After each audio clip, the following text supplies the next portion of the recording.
Today's episode brought to you by sunsetlakesabadee.com. Use the code Left is Best. You get 20% off. And maybe you might want to get yourself 20% off on some flour or keef to celebrate Matt Leck's birthday. Woo! Or you can get some of that lifted tea that Brian raves about so much. I have a birthday too, just not today.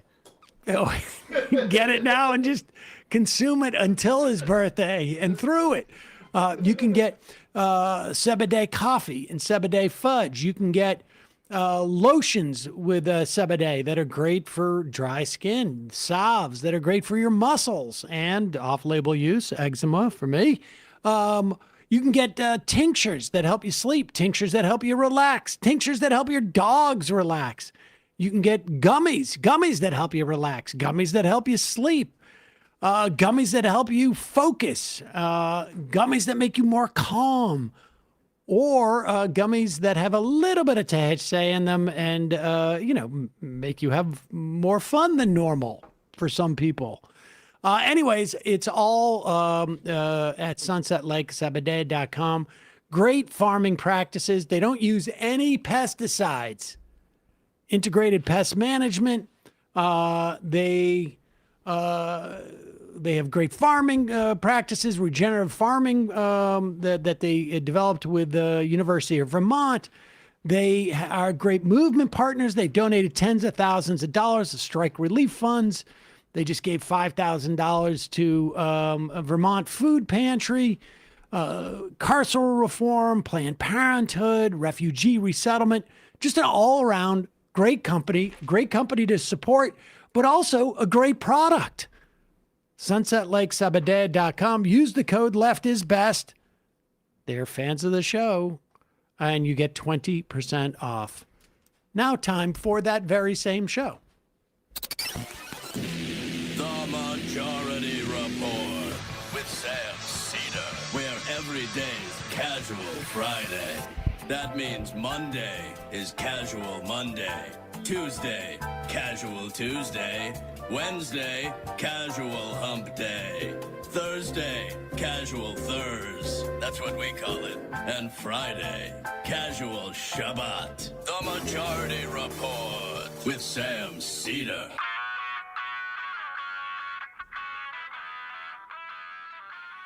It is Friday, December 5th.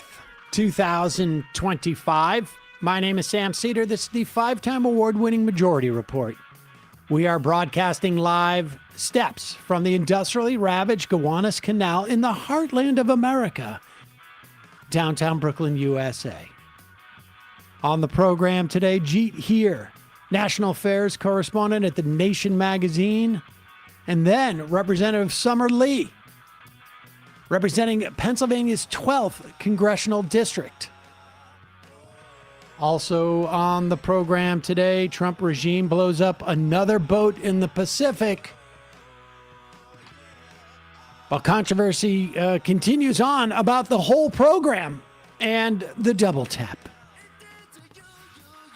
D.C. would-be January 6th bomber reportedly tells the FBI he bought into the 2020 election conspiracies, though he started collecting stuff to build those bombs months before the 2020 election.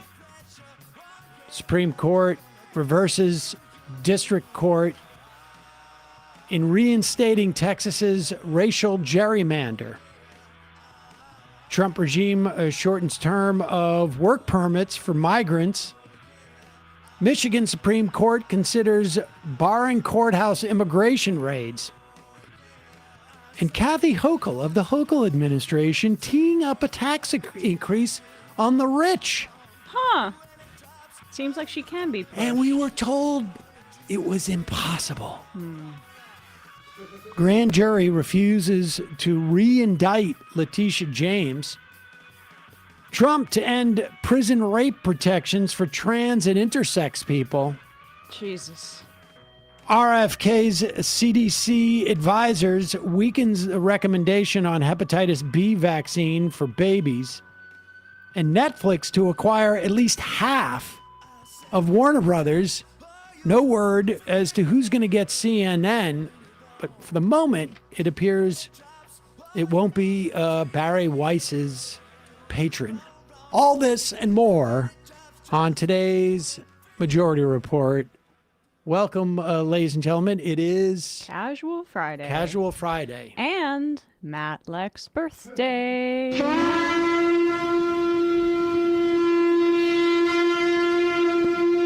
How old are you now? How old are you now? 37. Jeez. I know. It's not I've bad seen you age. go from your 20s to your 30s. Deep into your 30s. Deep. You are having an Quote Chris emotional Berman. breakdown right now. What are your you got any big birthday plans? In terms of my neurological capacity, Yeah, just cope with the passing of my life, I think. But no, I'm Whoa, all right. Spend some time with my whiskey bottle and rapidly accelerating march of time. Oh, believe me, buddy. Sounds you like have- a great you have- party. You have no idea how fast it starts going when you start to get the other side of that hill. I'm staying in the race. We'll probably have more to say on that birthday later in the program. There's a piece out. We'll talk about this with the Jeet. But there's a piece out today, news and analysis piece that it seems like just incredibly overdue, by Charlie Savage and Julian Barnes, saying that the second strike scrutiny, the scrutiny over the second strike, and we've lawmakers have seen the video, and apparently, I don't even know. It's hard to even sort of entertain these things, but supposedly they were really shook by the fact that these two guys who are allegedly drug traffickers were just hanging on to shards of the boat and weren't calling in for reinforcements. That was what the new lie from the administration has been to justify the double tap, to justify the second strike, which is that these men people that were clinging to the wreckage of the boat were using some sort of radio device to signal a nearby other narco-terrorist boat. The video proves, and I think the admiral told them it had to in that briefing, that no, there were no radio or communication devices, nor was there a second boat in the vicinity that they could have been signaling to with their hands. But even okay, what does reinforcements mean? Like they come in and they I don't know, rescue the couple of pounds of cocaine that's on there and then load it onto another boat and go. This is all, it's absurd. Yeah. It's and I don't know, it's something to talk about with Jeet, but here is I guess the absurd part is, I have no doubt that these are war crimes, but the absurd part is where's the war? Yeah. This is what's the difference between them just blowing up, I don't know, a guy driving his car on the highway? They've already killed people on U.S. soil, this administration, via the abusive tactics by ICE. I mean, this is a murderous regime. And look, every administration in my lifetime has been a murderous regime and has committed war crimes. And I include Obama in that, and I definitely include Joe Biden in that. But they are bringing it even closer and closer to home. This is what Richard Beck was talking about also in his book, Homeland. The fact that the war on terror tactics are coming increasingly closer to our home base. It's fascist blowback or imperial blowback, rather. And we're seeing it in real time. Yeah, it's bizarre. But here is Tom Cotton, who's also talking about bloodlust. He is probably one of the most bloodthirsty in the Senate. And the head of the Senate Intelligence Committee at this moment. And here he is with John Berman from CNN. question. If they are terrorists, when did Congress pass the authorized use of force to attack them?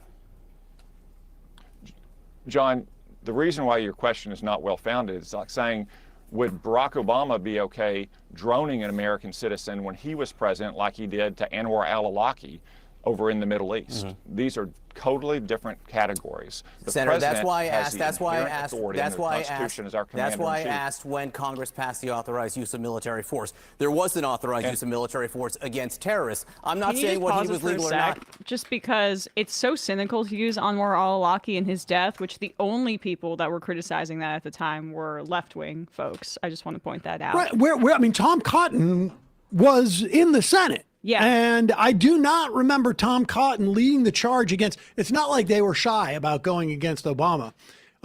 It was literally, a half a dozen people on the internet who were arguing that the attack on al-Awlaki, and that we also killed his son, incidentally, 2 weeks later while he was sitting in a cafe, a 16-year-old boy, American citizens, both of them. Yeah. And the whole, Obama Assassination Tuesday meetings that they would have, where they would line up who they were allowed to assassinate. It was only folks on the left who were crying out about this. Tom Cotton, as far as I remember, said nothing other than, we're in the middle of a war on terror, and Obama loves. I mean, he's maybe the most hawkish senator in the country right now. I just like when they're talking about the use of the authorization of military force, you have the 2001 authorization of military force and then the 2002 one. And neither of them, even in the broadest understanding of those authorizations, would apply, because one's pertaining to 9/11, the other's pertaining to Iraq. The Venezuelan drug smuggling, they're not even attempting to make that case. And so that's what Berman is setting up here. The idea that, you really think that this is a legally reasonable interpretation of the AUMFs that were pertaining to Iraq and Afghanistan to say they can be applied to boats in the Caribbean? Or do you have to pass a separate authorization for the use of military force? Because this is what Congress's job is supposed to be but we gave the power way too much of it to the executive branch after 9/11. Congress passed the authorized use of military force. There was an authorized use of military force against terrorists. I'm not saying what he did was legal or not, but that's what they based it on. In this case, one was the authorized use of military force to attack suspected drug dealers off the coast of Venezuela. John, the president has inherent authority as the commander-in-chief under the Constitution to protect America using our armed forces against a foreign terrorist organization. Congress has passed laws that allows the president to designate foreign terrorist organizations. That's what he's done with these cartels in Venezuela, who are deeply intertwined with the illegitimate Maduro regime. The president is they call them non-state actors. I will say the latest explanation, excuse me, Senator, the latest explanation from the administration is they are non-state actors in this case. That is important for them to designate. They are non-state actors here. They are not, for purposes of attacking them off the coast of Venezuela, connected to the Maduro regime. They're non-state actors there. And Andrew McCarthy and other conservative writers will say that they don't qualify by the statutory definition of what a terrorist is in U.S. code. Well, John, I disagree that all of these cartels in Latin America do qualify as foreign terrorists. And frankly, their activities have killed many more Americans than Al-Qaeda or ISIS has killed.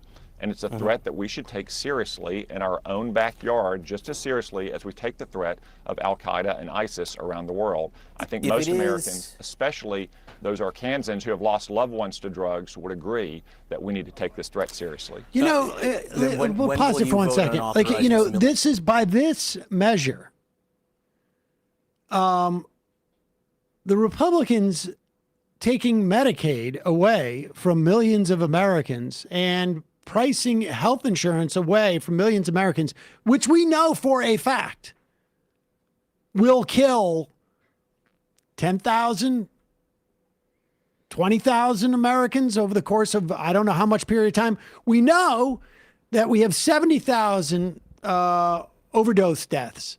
We don't know what percentage. We know 10% of drugs in this country come from Venezuela. We don't know what the percentage of ODs they are, but that would be if it's 10% of those ODs, 7,000 people, more people are going to die because of what he voted for a couple of months ago in this country. We know this. It's a fact.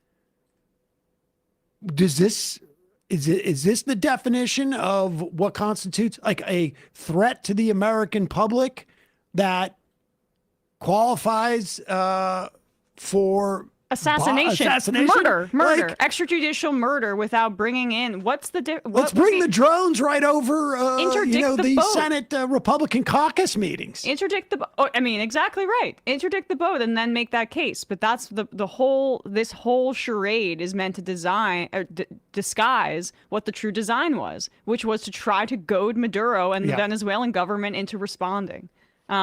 Just a little bit more, because Berman kind of makes the key point here. Yeah, I'll just say, like, Cotton never addresses the whole contradiction about non-state actors that Berman brings up. Would agree that we need to take this threat seriously. Then when will you vote on an authorized use of military force if it's as big of a threat as foreign terrorists? Yep. John, I think the president has every legal authority he needs as the commander-in-chief. If my Democratic colleagues disagree, then they're perfectly entitled to offer an amendment when we start debating the defense spending bill to prohibit him from doing so. Congress has done that throughout our history.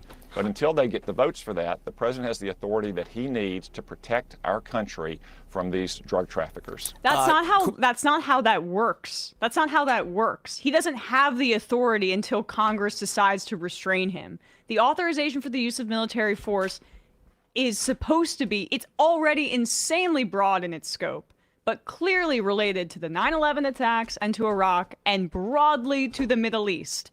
That has nothing to do with this. If you want to make a claim that these are narco-terrorists, then pass the authorization for the use of military force that would allow Donald Trump to do this kind of thing. But they're not gonna, because they know there's actually no legal basis here. All right. In a moment, we're going to be talking to Jeet Heer, national affairs correspondent at The Nation. We'll be talking about this and more. And then later in the program, Representative Summer Lee, representing Pennsylvania's 12th congressional district. A couple words from our sponsors today. Delete Me makes it easy, quick, and safe to remove your personal data online at a time when surveillance and data breaches are common enough to make everyone vulnerable. I've been using Delete Me for well before they became a sponsor.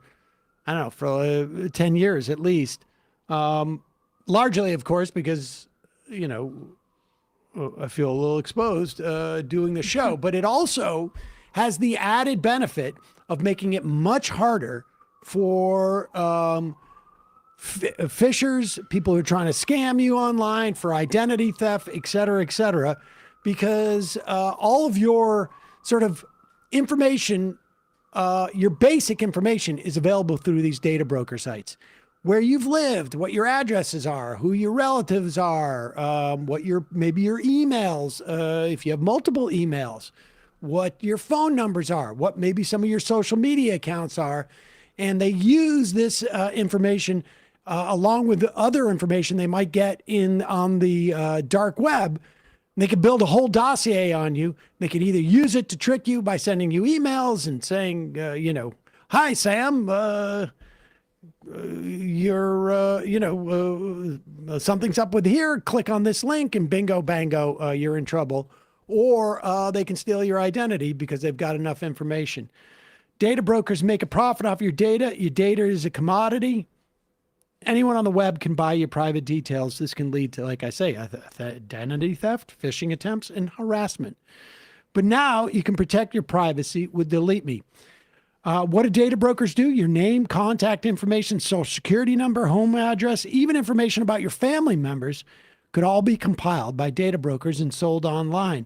New York Times Wirecutter named Delete Me their top pick for data removal services. Delete Me knows your privacy is worth protecting. You sign up and provide Delete Me with exactly what information you want deleted. They're experts. Take it from there. Delete Me sends you regular personalized privacy reports showing what they found, where they found it, and what they removed. And Delete Me isn't just a one-time service. It's always working for you, always getting those data broker sites to take your info down because they repopulate the sites. Thanks to Delete Me for sponsoring the Majority Report. Take control of your data. Keep your private life private by signing up for Delete Me. Now at a special discount for our listeners. Get 20% off your Delete Me plan when you go to joindeleteme.com/majority. Use the promo code majority at checkout. Only way to get 20% off, go to joindeleteme.com/majority. Enter the code majority at checkout. That's joindeleteme.com/majority. Code is majority. Also, this episode of Majority Report brought to you by Wild Grain. Wild Grain is amazing. It is the first bake from frozen subscription box that provides for you artisanal breads, seasonal pastries, all and fresh pastas. Plus, all items conveniently bake in 25 minutes or less. Unlike store-bought, Wild Grain uses a slow fermentation process that's easier on your belly, richer in nutrients, and richer in antioxidants. It's made with simple ingredients that you can pronounce. No chemicals here, in other words. Wild Grain's boxes are fully customizable. They're constantly adding seasonal and limited time products for you to enjoy. Like right now, they have Tear and Share cranberry pecan rolls, Parmesan herb biscuits, and apple pie bites. Damn it. In addition to their classic box, they now feature a gluten-free box and a plant-based box. I get a box. I have still some apple cider donuts that are sitting in the freezer that taunt me. I try and save them for Saul every now and then. I break down, but to have a warm apple cider donut is nuts. It is nuts, and it is so easy. I take it out of the box. I put the oven to 4 1/4, put it in there for, I think it's like 15 minutes. It comes out. It's insane. I've had croissants from there. Insane. Bread. Also, great pasta. I had a squash ricotta ravioli. All their stuff is really amazing. This would make a great gift too, incidentally.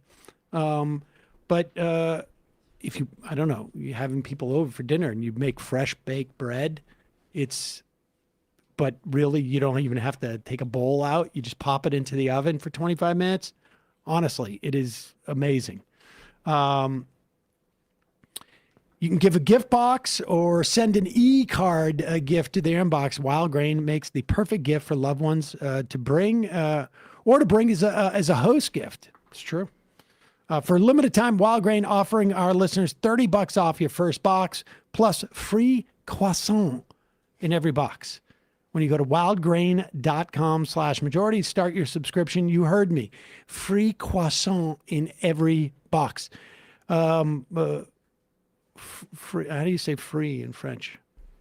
I don't know. I took one. Toujours. Laissez-faire. Faire. Oh, yeah. Faire croissant and tout le monde box. $30 off your first box when you go to wildgrain.com/majority. Check it out. Honestly, delicious. And lastly, this episode is brought to you by Aura Frames. Just a fantastic gift. This is like there's the intersection of fantastic gift, super easy gift to give. That's why I love this one. Because it's actually a really thoughtful, great gift for your parents, your grandparents, your uncles, your aunts, your cousins, your friends, even your own kids. And it's also super easy. You don't have to leave the house. You don't have to, you can personalize it. You buy Aura Frames and you can literally preload it without ever seeing the box because they send you a code. It gives you unlimited free photos and videos. You download the Aura app, you connect to Wi-Fi, you send the videos to this video frame, and your parents are going to be able to see rotating. It just rotates through. It's fantastic. It's video, audio. It's really great. Matt now is telling me that I had free wrong, but we'll I'm get wrong to about it. It doesn't matter. This is also très bien gift. Don't wait. Win the holidays right now with Aura Frames. It comes with a gift box. Obviously, no price tag on it. It's just it's a great gift to give, both for you, the giver, and for the getter. And then it's a gift that keeps giving every day because you can put new photos up there every day. For a limited time, save on the perfect gift by visiting auraframes.com. Get $35 off Aura's best-selling Carver matte frames. Named #1 by Wirecutter. Use the promo code majority at checkout. That's auraframes.com. Promo code majority. This deal is exclusive to listeners and frames sell out fast. So order yours right now in time for the holidays. Support the show. Mention us at checkout. Terms and conditions apply. We'll put all of that info in the podcast and YouTube descriptions. Quick break, and we'll be right back with Jeet Heer. We are back. Sam Seder, Emma Vigeland on the Majority Report. Want to welcome back to the program the national affairs correspondent for The Nation magazine. Always a pleasure. Jeet Heer. Welcome back, Jeet. Oh, it's a lot of fun to be on the show. So you got a couple of articles that you've written in The Nation over the past two, actually, that were right in line with what I wanted to talk to you about today, which is great. I mean, that often happens. But let's start with this. There, over the past couple of days, there has been this sort of, in seemingly out of nowhere, this sudden paying attention to the fact that for the past 3 months, we have been, as a country, blowing up boats in the Pacific and Caribbean, the Pacific Ocean, the Caribbean Sea,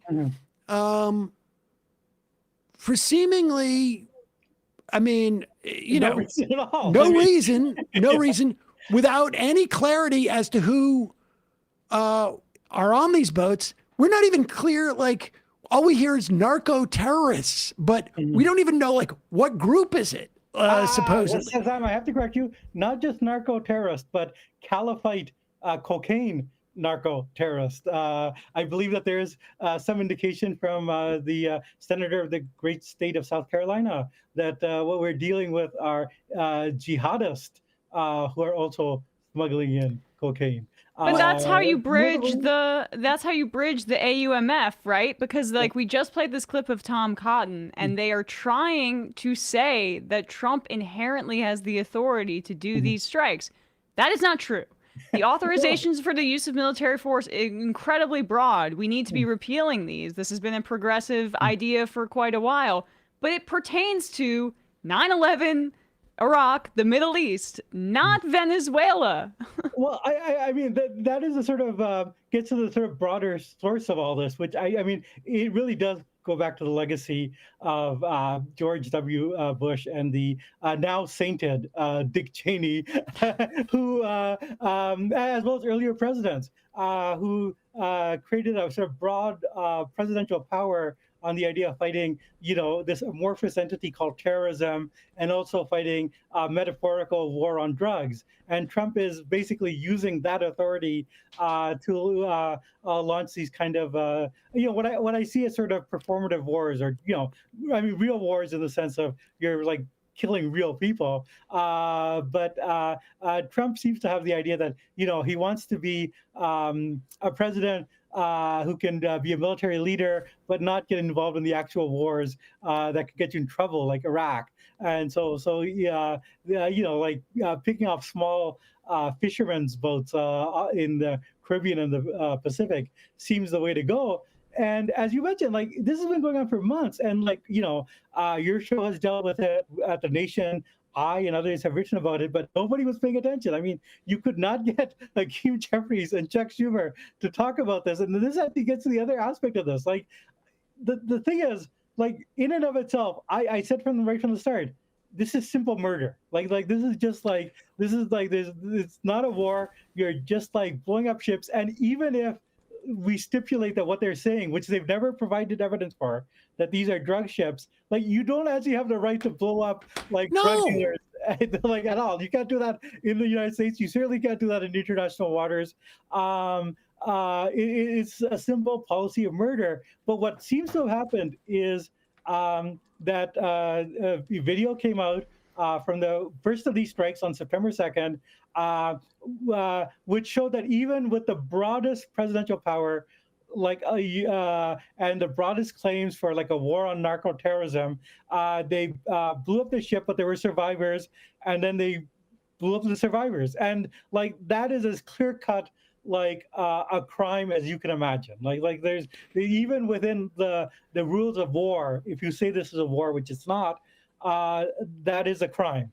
Like this is actually in Nuremberg, Japanese and German officers were tried, found guilty, and executed for doing what the Trump administration did here. Yep. They had killed American soldiers who had been wounded and should have been taken as prisoners of war. This is so I mean, what seems to have happened is that even within this horrible system, bipartisan system of accepting presidential war-making power, this is this actually crosses a real line. Is that what?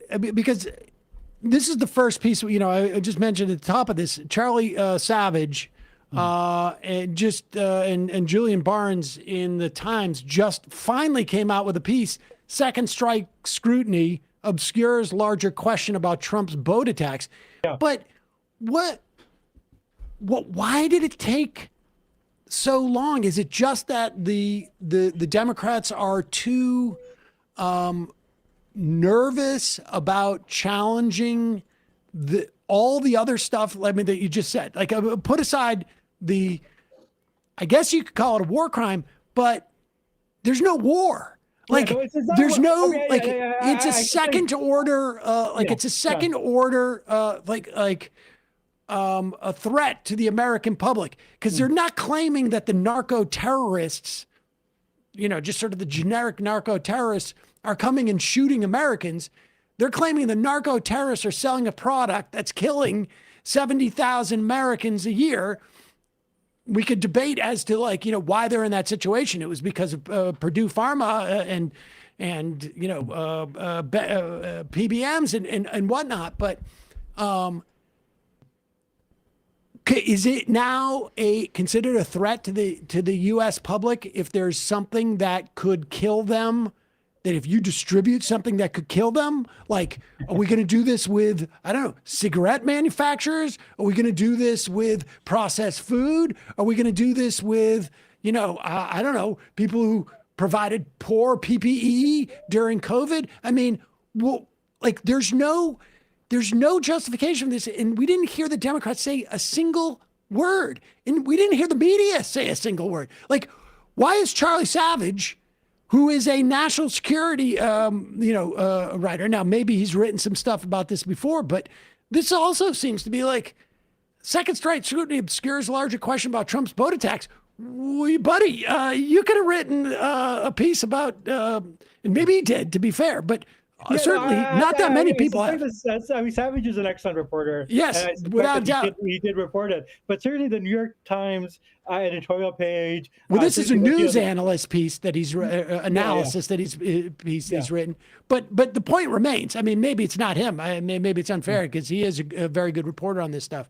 But we haven't seen any part of the establishment say a word about this. No. I mean, it's completely deranged. I mean, there seems to be a sort of broad acceptance of Trump as a commander in chief. I mean, he did win the election. There is a sort of imperial presidency that goes back to the Second World War. But if one wanted to credit Schumer and Jeffries with any sort of Machiavellian cynicism, one could say that maybe what they're thinking is, look, we have the imperial presidency, Trump has it, we don't want to push it back because next time it's going to be our term, we'll have a Democrat in power. I feel like that's giving them too much credit. Oh, definitely. like so.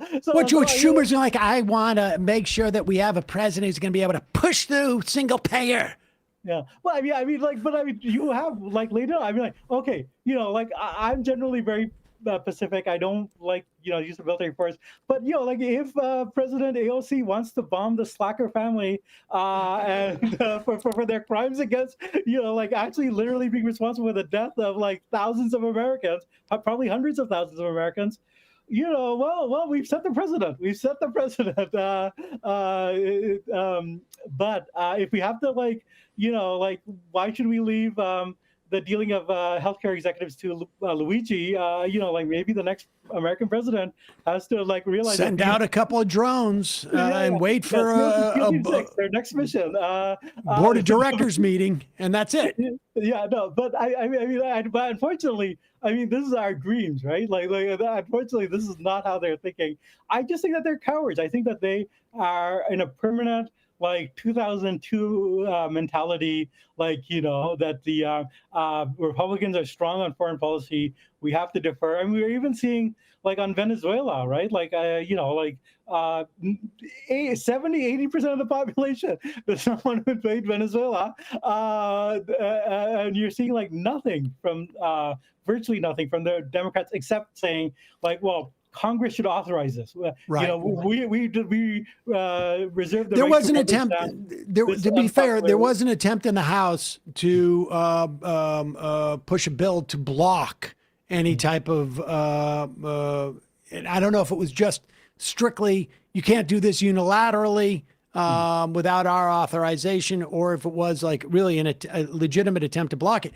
But we forget but I think that's coming Nancy from- Pelosi was clapping when Juan Guaido showed up at the state, Trump's, first term State of the Union. Biden brought him in his term as an ambassador for the democracy summit that he was holding. It's a deep rot. It is a deep. I mean, basically at the highest levels. I think the Democrats actually divided. I think that there are people in the House who are speaking out against Venezuela and these attacks. But certainly like Schumer, like the only thing I've heard from Schumer is that he wants congressional authorization, which is, I'm sorry, that's not like no side deals on when dealing with Iran. Do you remember that? His video about after Trump bombed Iran, he was just his critique was processed, or right before it was the critique was processed. Yeah. So the larger aspect is you have an imperial presidency that is tied to imperialism. It's seen as you have to give the commander in chief this sort of like broad authorization to carry out these imperial wars. And among the Democrats, I would say at least among the leaders, there's acceptance. I think that, like this is sort of changing in terms of Congress as a whole, but it's going to take time. And I actually think that, if one is talking about bipartisanship, there are actually some Republicans who are like also speaking out against this and who could be very useful allies, if we really wanted to roll this back. But yeah, the thing is what you said before, like I kind of made a mistake in one of my columns to refer to this as a war crime. And I think that my colleagues and I talked about this, no, this is like it's a crime, pure and simple. This is murder. This is the American government acting like the mafia. It's totally, and if this were like a genuine constitutional republic, this would be on itself, grounds for impeachment and removal. But we're so far away from that point. Yeah, it's amazing to me. Throughout, we would headline every time we blew up another boat, but it was like we couldn't play footage where Chuck Schumer comes out after the first boat is like, what is the president doing? And this is the thing that I just find sort of fascinating. It's the timidity. I was talking to somebody yesterday about going back to the Kerry versus Bush in 2004 and how John Kerry was swift-boated. But the reason why John Kerry was able to be swift-boated, the predicate to that was how defensive John Kerry and the Democrats were when it came to national security. Here's a guy John Kerry was not only, I think he got a Purple Heart, but the the most admirable thing about him in terms of the military was that he testified in front of the Senate, said who's going to be the last person to die in Vietnam for a mistake. And cut to 2000, in the wake of 9/11, the Democrats are so terrified of being seen as being soft in some way that Kerry had to like lard up on all this sort of military regalia as a way of like trying to sell himself to the American public. And he basically just said to, George Bush, like, here's my soft underbelly because you can sense my insecurity about this rather than just being secure enough and saying like, I'm a vet, like I actually served. He didn't. That's it. He brought people up there to do like whole military pageantry during the DNC 2004. But that was way. I just want to. Was it like John Kerry ready to serve? Like yes, yes, the whole thing. But that national mood is so. What makes it even more egregious for the Democrats now is that national mood is way different than this one right now, where it's actually quite bipartisan. The disgust with our foreign policy. I mean, especially among the base of the party that's acting in this manner or not acting. I've been corrected. He got a Silver Star, which involves meritorious combat action. I mean, so the guy was actually, like sort of a decorated vet. And rather than let that speak for him, he had to do this whole sort of like almost like somebody would cosplay. He didn't need to cosplay. He could have just gone up there, but it's this sort of like temerity in these areas. Like Chuck Schumer should have been out there on day one after this is done and just go like, I don't know how we're going to stop him, but what he's doing is illegal. This is wrong. We don't know who those people are. We don't know under what authority he's doing this. There is no such a thing as a vague narco terrorist. That's a made up word. I mean, They are so fearful they miss these opportunities. And now it feels like almost like when a ref misses a foul, a blatant foul on one end of the court, they come back down and they call. Makeup call. And they make up. It's like a makeup call on some level. Yeah. I mean, if I had to like theorize, my sense is that like some of this might actually be coming from within the military itself. Like I think the Pentagon is quite unhappy with Pete Hegseth. They and for very good reasons, like this guy is like a totally incompetent. Well, that video has to come from somewhere, right? And it's not coming from. I think that and he's been firing people like left and right, and like so I actually do think like my suspicion is that what has changed is that the military started to like leak this and also tell their allies in Congress, including Republicans, because I think it's actually notable that congressional Republicans are starting to move away from Hegseth. I actually think that the change is not any disgust at the policy. The change is that some people are seeing this as an opportunity to go after Pete Hegseth, which like I totally support. That's all well and good, but I mean like you remove Hegseth, hopefully you get somebody a little bit more competent in their place. But the core problem of the policy. I mean, the core problem is like it's a imperial fantasy. It's this idea that the U.S. can go back to the 19th century gunboat diplomacy and keep Latin America in line. And we're seeing a lot of this, with Trump, with the intervention in Argentina, in Honduras, and America's a big, powerful country.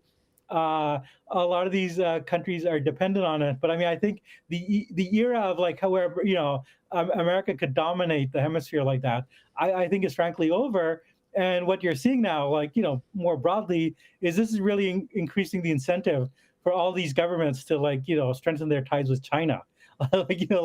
Let's not be beholden to this this rogue crazy superpower that is will arbitrarily blow up our ships.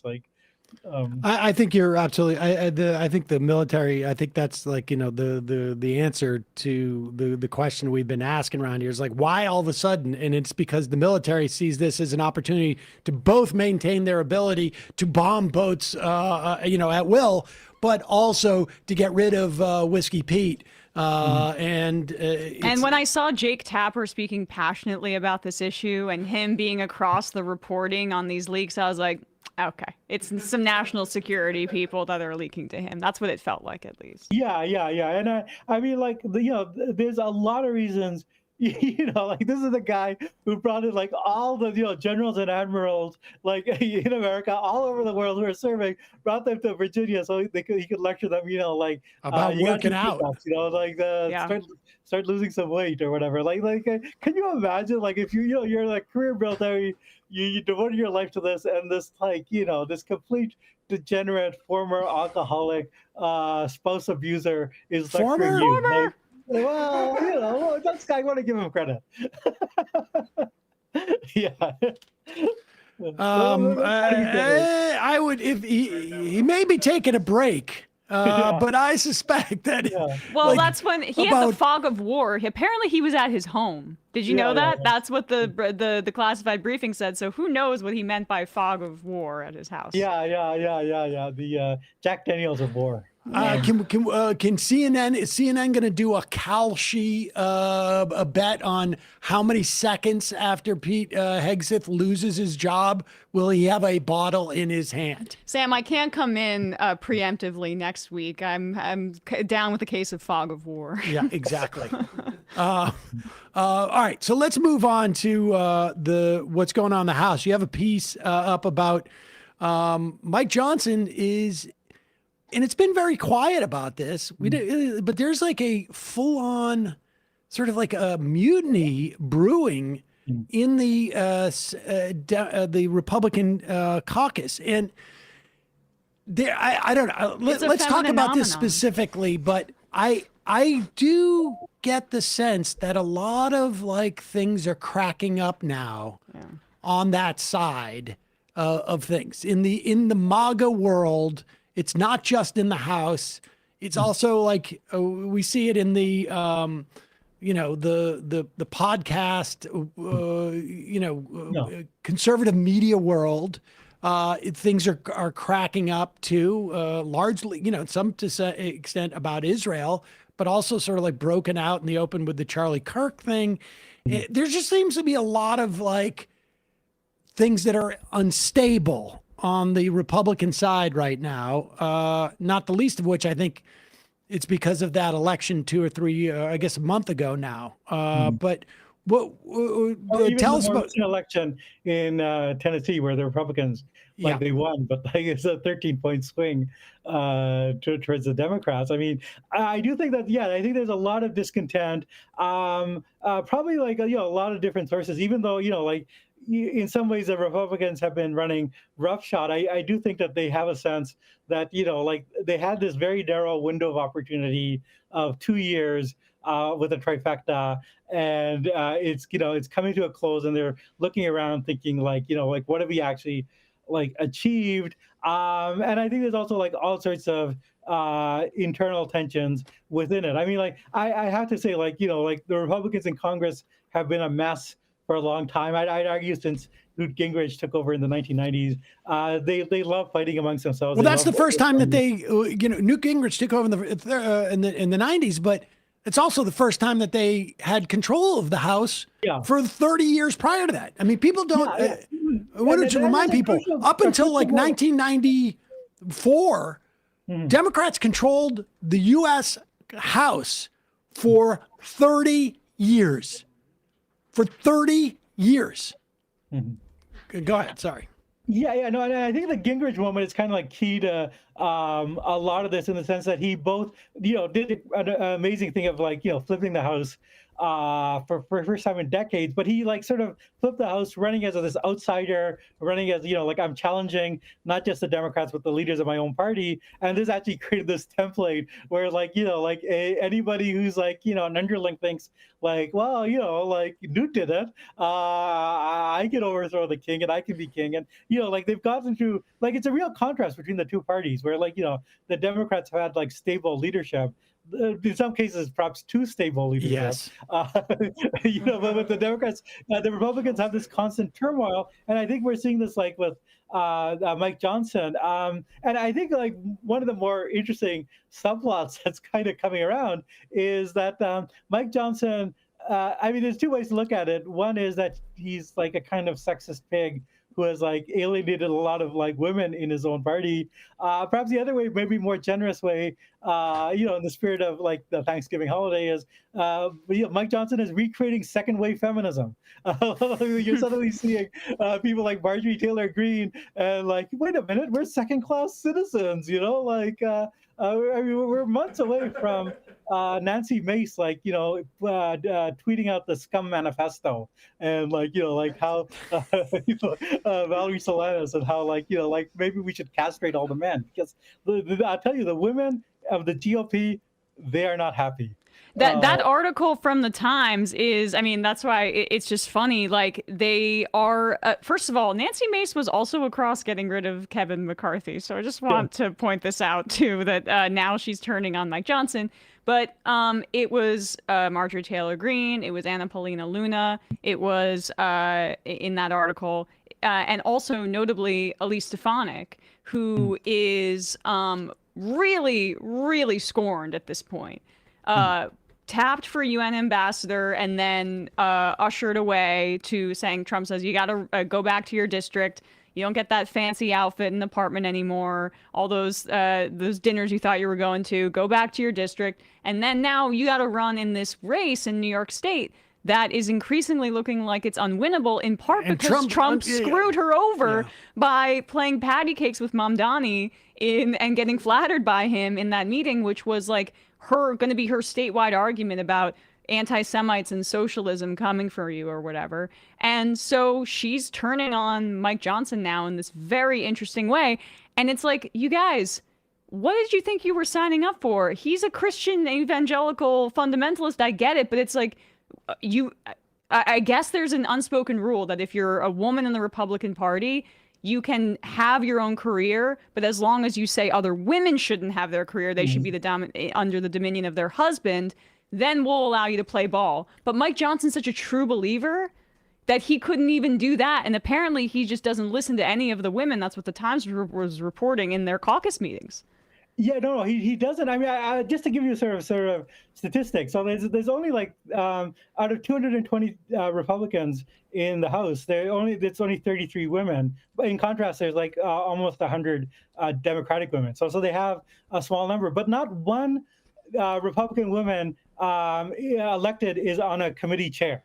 Like all the committees are headed by men. The woman that Johnson is closest to is Lisa McCain, but he said about her, she's the person I would trust most to make Thanksgiving dinner. So, by the way, Emma, I hope that you made Thanksgiving dinner for everyone at the If you mean drinking wine on the couch and watching football, then yes, I did make Thanksgiving dinner. My kind of Thanksgiving dinner. It is exactly the case. Emma brings us sandwiches in the office every day. She comes in with sandwiches. I have to. It's in my contract. She's wrapped them in linen napkins for us. Yes. With twine. I mean, the way to get into the good heart of the Republican leadership is to be the type of woman that makes Thanksgiving dinner.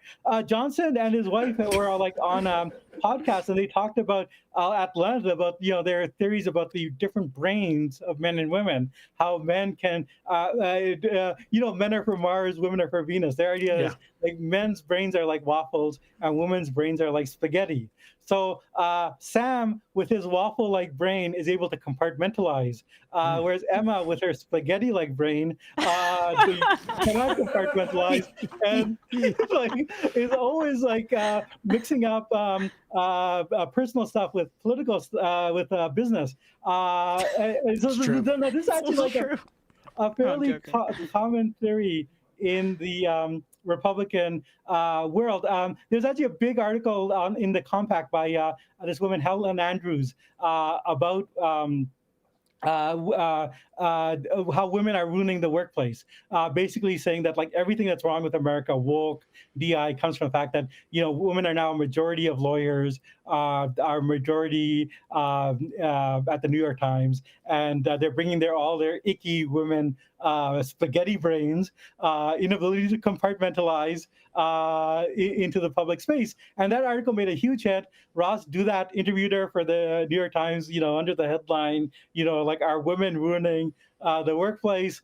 So this is like a pretty serious ideological faction, and it's in tension with the fact that you actually like there's only a smaller number of Republican women, but they are Republican women. They have all the same ambitions as like male politicians. They want to serve on committee chairs. They want to be able to see a future where they can rise in leadership, and Johnson's not having it. So he is basically recreated the kind of gender wars that the rest of America experienced in the 1960s inside the Republican Party. It's fascinating. We're going to link to that piece. Jeet Heer, national correspondent at Nation magazine. I encourage people to read that piece. It is sort of fascinating, and we have to say to Emma all the time, like, facts don't care about your feelings when it comes to the Giants or the Knicks, for that matter. All right, picking these things I'm so emotional about isn't helping my case. Jeet Heer, thanks so much. Really appreciate it. We'll talk to you soon. Always great to be on. Yeah. Okay. All right, folks, we're going to take a quick break. When we come back, we're going to be talking to Representative Summer Lee, representing Pennsylvania's 12th congressional district. We'll be right back after this. We are back. Sam Seder, Emma Vigeland on the Majority Report. It is a pleasure to welcome to the program Representative Summer Lee. She is representative of Pennsylvania's 12th congressional district, which is Pittsburgh and environs.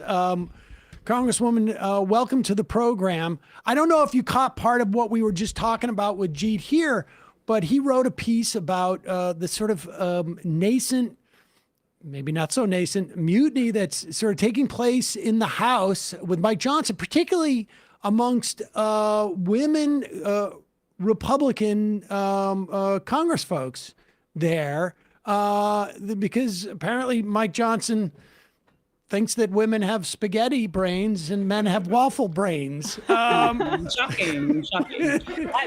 When you say, I literally caught the last 5 seconds, but was still able to put the context clues together. Well, so I mean, what is your sense of of what has been going on with Marjorie Taylor Greene? This could be her last day, I think, or close to it. I mean, last day where she shows up. I mean, she doesn't qualify for her pension for a month, so she can hang around a little bit.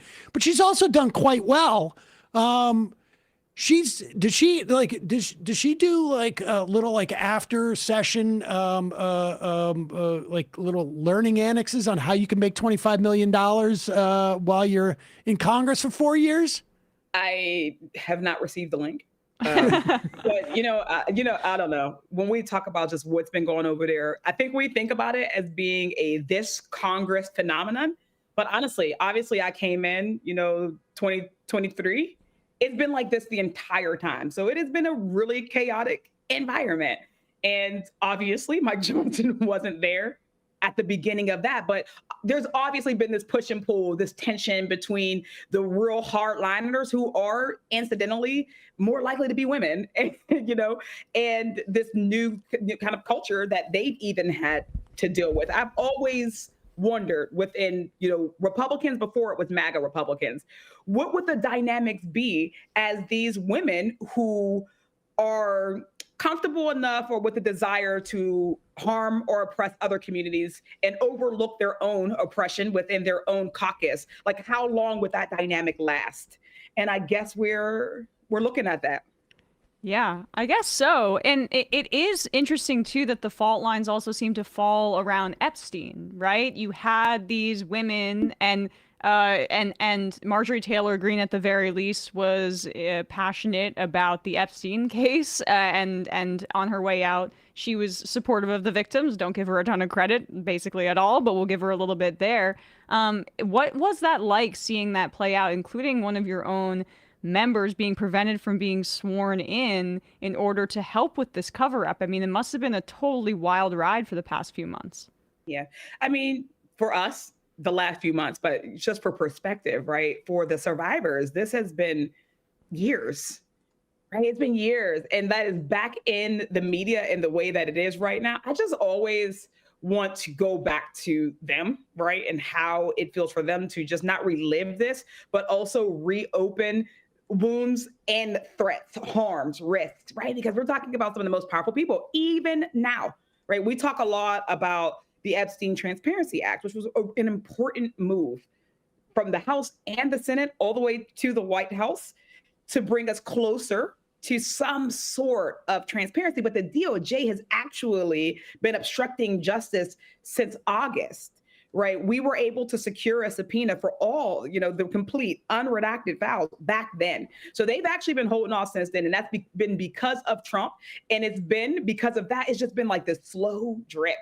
And I'm certainly not sure why they prefer the slow drip to just ripping off the Band-Aid, but they really prefer the slow drip. So every couple of weeks, right, we get new information. We've gotten subpoenas for, the banks and the estate itself, which has been, bringing out and bringing more to light. And, it's gone to mount, it's going to mount. But the lengths that they've gone to try to keep this from happening, you said it, not swearing in one of the new Democrats who wanted a special election, not responding to the legal subpoena, right?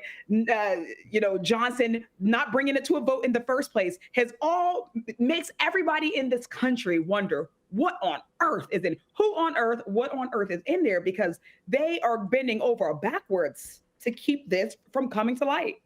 And I mean, Trump could, he didn't need the legislation, right? I mean, he could have just ordered the file. He could have just said they're declassified, we're releasing them tomorrow.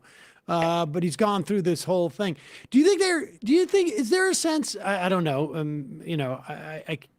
I don't have a sense of how much insight you have to what happens in the Republican caucus. I don't get the sense that you're palling around with a lot of the Republican Congress people, but not especially. Do you think they're just like playing out the clock, and that the idea is that maybe the clock is, we all assume Donald Trump, everybody assumes that Donald Trump is going to be there for 4 years. It's only recently that he said that he wouldn't run for re-election. He sort of gave up that ghost.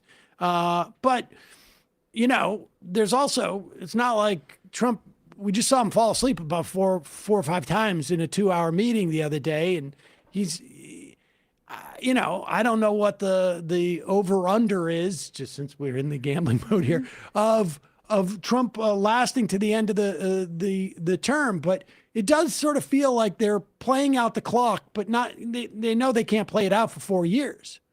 I mean, if we're talking about for Epstein, then I don't think that they can play it out, right? Again, these survivors have been waiting for years. You got to think, the Epstein investigation, the files, the documents, the cases that have involved the entire Virgin Islands and, these banks, right? All of this has been ongoing. It has seen multiple attorneys generals, right? It's seen multiple, presidencies, right. And it will be there, whether or not Trump releases it or not. It will be there when he's gone. And the DOJ will still have it, and people will still be demanding it. So if they're waiting for people to stop thinking about it, I don't think that they're going to get that. If they're waiting for their party to reclaim some sort of normalcy, I don't know when the last time they were normal. Right. I don't know that they get that either, right? Because again, we always are focusing on Trump, but at the end of the day, if Trump doesn't make it to the end of this term, or he gets to the end of the term, there's still a JD Vance. There is still this movement around them that is an agreement with the direction that they're attempting to take our country in. Right? If any of us are relying on just toppling one person or removing one person, then we are mistaken. And we should have learned that, back in 2022 or 2020. And I don't think that we did, right? We are dealing with something so much deeper than just one man, one person. That goes for both Epstein and Trump. Right? Both of these are indicative of much larger problems and much bigger schemes of corruption that I think we sometimes want to admit. Is it your sense, I mean, I know you've only been in Congress for a couple of years now, but is it your sense that there is two different ideas about this within the Democratic Party, to the extent that you can be aware of it? I mean, because, for a long time, Barack Obama, the fever is going to break. 2008, the fever's going to break. 2010, the fever's going to break. 2012, the fever's going to break. 2016, the fever's going to break. Then Joe Biden, the fever's going to break. And I also, like, you know, even with folks like Chuck Schumer, you know, we're hoping that responsible Republicans will, you know, release these files or do something. But I also get the sense that there's a different generation or a different cohort of Democrats who also realize what you've just articulated, that this isn't a Donald Trump problem, and this isn't like a head cold. This is sort of endemic in the Republican Party now. What is your sense of like where your colleagues are, broadly speaking, on that? You know, I think that follows a lot of the fault lines that we see within the Democratic Party, right? The tension that there exists between generations, the tension that exists between, you know, what we like to characterize as left versus right, right? The reality is that there are some people who are serving right now in the Democratic Party who can nostalgically recall a time where they got along better with Republicans, where there was a, you know, camaraderie that existed that they really, really enjoyed. And for them, it was like the Yankees and the Mets, right? You know, we might play against each other, or, you know, but we're on the same, we're playing the same sport, right? We have the same interests, like it's the same stadium. But the more you are seeing these fault lines kind of just get bigger, right? More marginalized people who are here, right? Marginalized folks who are just like, honestly, I've never liked the things that Republicans were willing to do to people like me in communities like mine. The more that we get in spaces like this, the less you see that same sort of like cigar country club civility, the less you see a willingness to protect them because they're a part of the institution, right? You're seeing more people who are like, the institution reflects the country, and the country is sick right now, right? The country is going in a direction that honestly might be irredeemable, right? The democracy is objectively at risk right now. Like, we are in the midst of an authoritarian government, an authoritarian takedown. And if to the extent that there are Democrats who don't want to reckon that in more than rhetoric, right, but in truth, right, that we know that if your democracy is backsliding, you probably have 2 years before it bottoms out. And if it bottoms out, you probably have 10 years before you can fix it, right? That there is an urgency right now that I don't think that we are all recognizing. So I do think that exists. And, you know, I think it's generational. I think it is demographics of people who are more or less likely to believe that Republicans will come around. You know, to that point, this notion of like, you know, where we are with this authoritarianism, we had K. Sabeel Rahman on the other day talking about a third Reconstruction, and that in response to what we're experiencing now, like inevitably Democrats will be back in power. I mean, yeah. Hoping, you know, well, let me put it this way, not necessarily inevitable, right? Let me restate. The job number one is to fight that authoritarianism. In the event that Democrats get back into power, there is no reverting back to whatever the normalness was beforehand. We've seen like the wholesale destruction of our agencies within the government. We've seen the wholesale sort of like undermining of trust in government. And in some reason, we have a secret police force now that goes around in masks. We have a Supreme Court that sort of just is willy-nilly signing off on what is going to help Republican prospects. What do you see as the amount of change that has to happen? Like I just saw, you know, Gavin Newsom. I can't remember where he was interviewed, but he was asked about Mamdani's taxing, and we should say, Hochul is apparently like moving in that direction, going to allow for. And he was asked about a wealth tax, which is different than what Mamdani is proposing. He's just proposing a supplemental tax on extremely wealthy people, but it's not a wealth tax. Although I'm very much in favor of one, and Warren suggested one.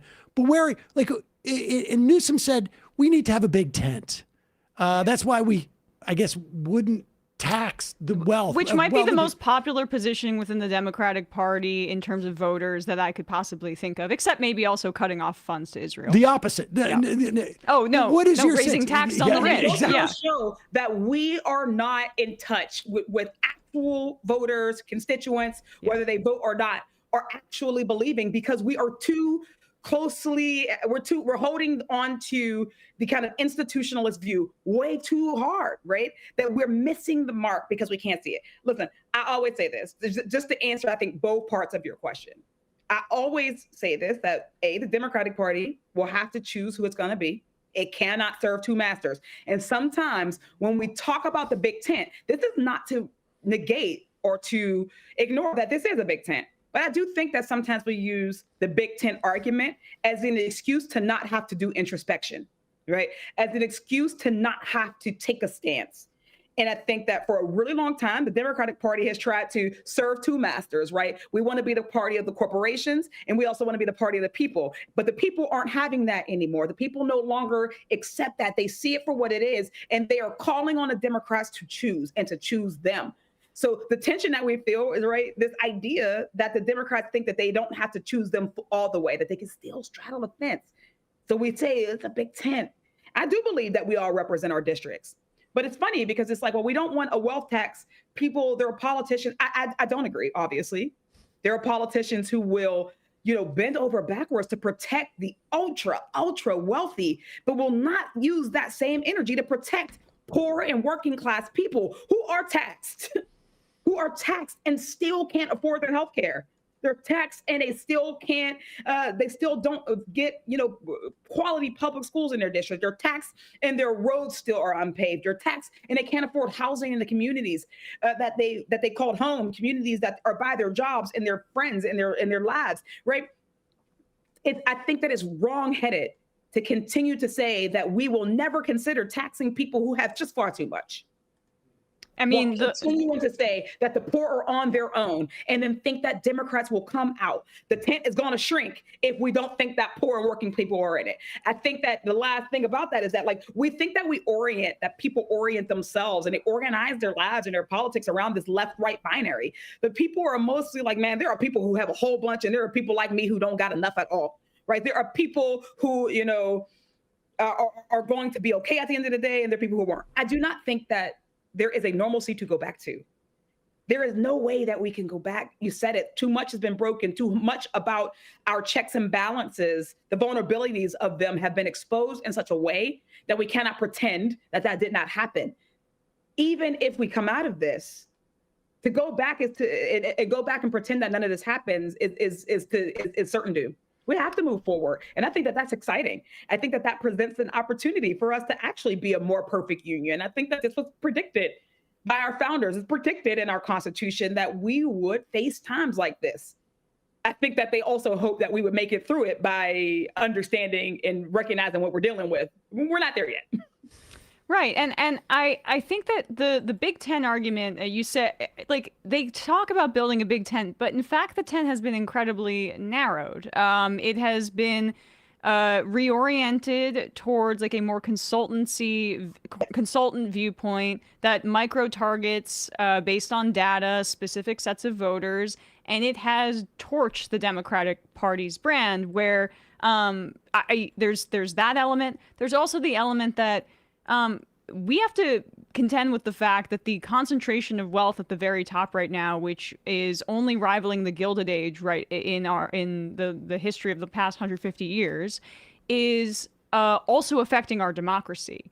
And so if we go out and talk about democracy on the campaign trail, but we're unable to put it forward in practice and make people feel democratic outcomes and responsiveness from their government, then people are going to lose faith in democracy. That's another thing that I wish maybe some of your Democratic colleagues would contend with, and I'm curious about your thoughts on this. You can't make the case for democracy, and it makes the case for fascism inadvertently with Trump when the outcomes for people are not democratic, when they don't feel like their representatives are representing their interests, and when you have that concentration of power at the very top. That's also, it might be the threat to democracy, way more than even Trump himself. Yeah. Listen, this is this is the core argument that I make all the time, right? Especially if Democrats take over the House. The first thing that we will likely, in past years, in past Congresses, our HR 1 has usually been some sort of voting rights reform, democracy reform package. We are, of course, talking more about like the corruption piece. But for me, I also talk about you cannot have democracy reform and do nothing about money in politics. You just can't, right? That's why, right, getting super PACs, eliminating super PACs. That's why, reversing Citizens United, right? Or Citizens United, all of those things are foundational to not just your democracy, but it's also foundational to all of the other things that we care about, right? Everyday people are like, oh, you ask most Americans, they believe in Medicare for all system. Well, why don't we have it? Well, because pharma and, the insurance companies, all of them have more lobbying power in Congress, more money to support and undergird campaigns than the average person does. Why can't we stop mass shootings in our schools? Well, because the NRA has, such an intimate relationship with politicians, right? Why, do we know that climate change is real? Why do we know that it is an existential crisis? But then we are now backtracking on sustainability, on renewable policy and energy sources. Well, because of money in politics. So it hits both things, right? It gets at our democracy. You can't have an oligarchy and a democracy. You can't have a corporate duopoly and a democracy. People are finding more and more that the system of government itself can't represent them. That as long as we have these, I think that the corporate duopoly is the big tent, right? That is the big tent, and it's too big, right? People need to find or feel that there is some way of accomplishing something, that there is something in this system that will be responsive to their needs. And we can't be responsive to their needs, the government, the big we, because, I fight for what I fight for. But the House, the Congress, the judicial, all of those things can't be responsive to people if it's also being responsive to Elon Musk, if it's being responsive to big pharma, if it's being responsive to oil and gas, big fossil fuel, right? And that's what fundamentally people are seeing. And that's why they don't believe that a democracy can work anymore. Because if what we've experienced is a democracy, then maybe they don't want that. Mm-hmm. We have to address that immediately. I mean, that's what Brandeis famously said on the cusp of the New Deal, is we can either have wealth concentrated in the hands of a few people, or we can have a democracy. You just can't have both.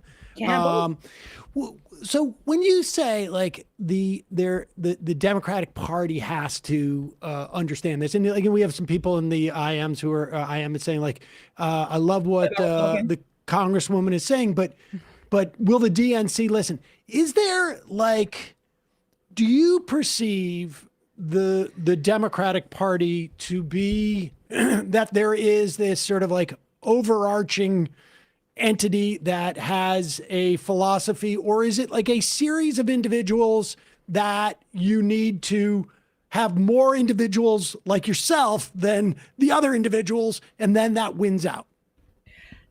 Okay, this is the we hear. Listen, since November, we've been hearing a lot about the DNC, and by we I mean all of us, right? All center left people. The DNC, the DCCC. What is it?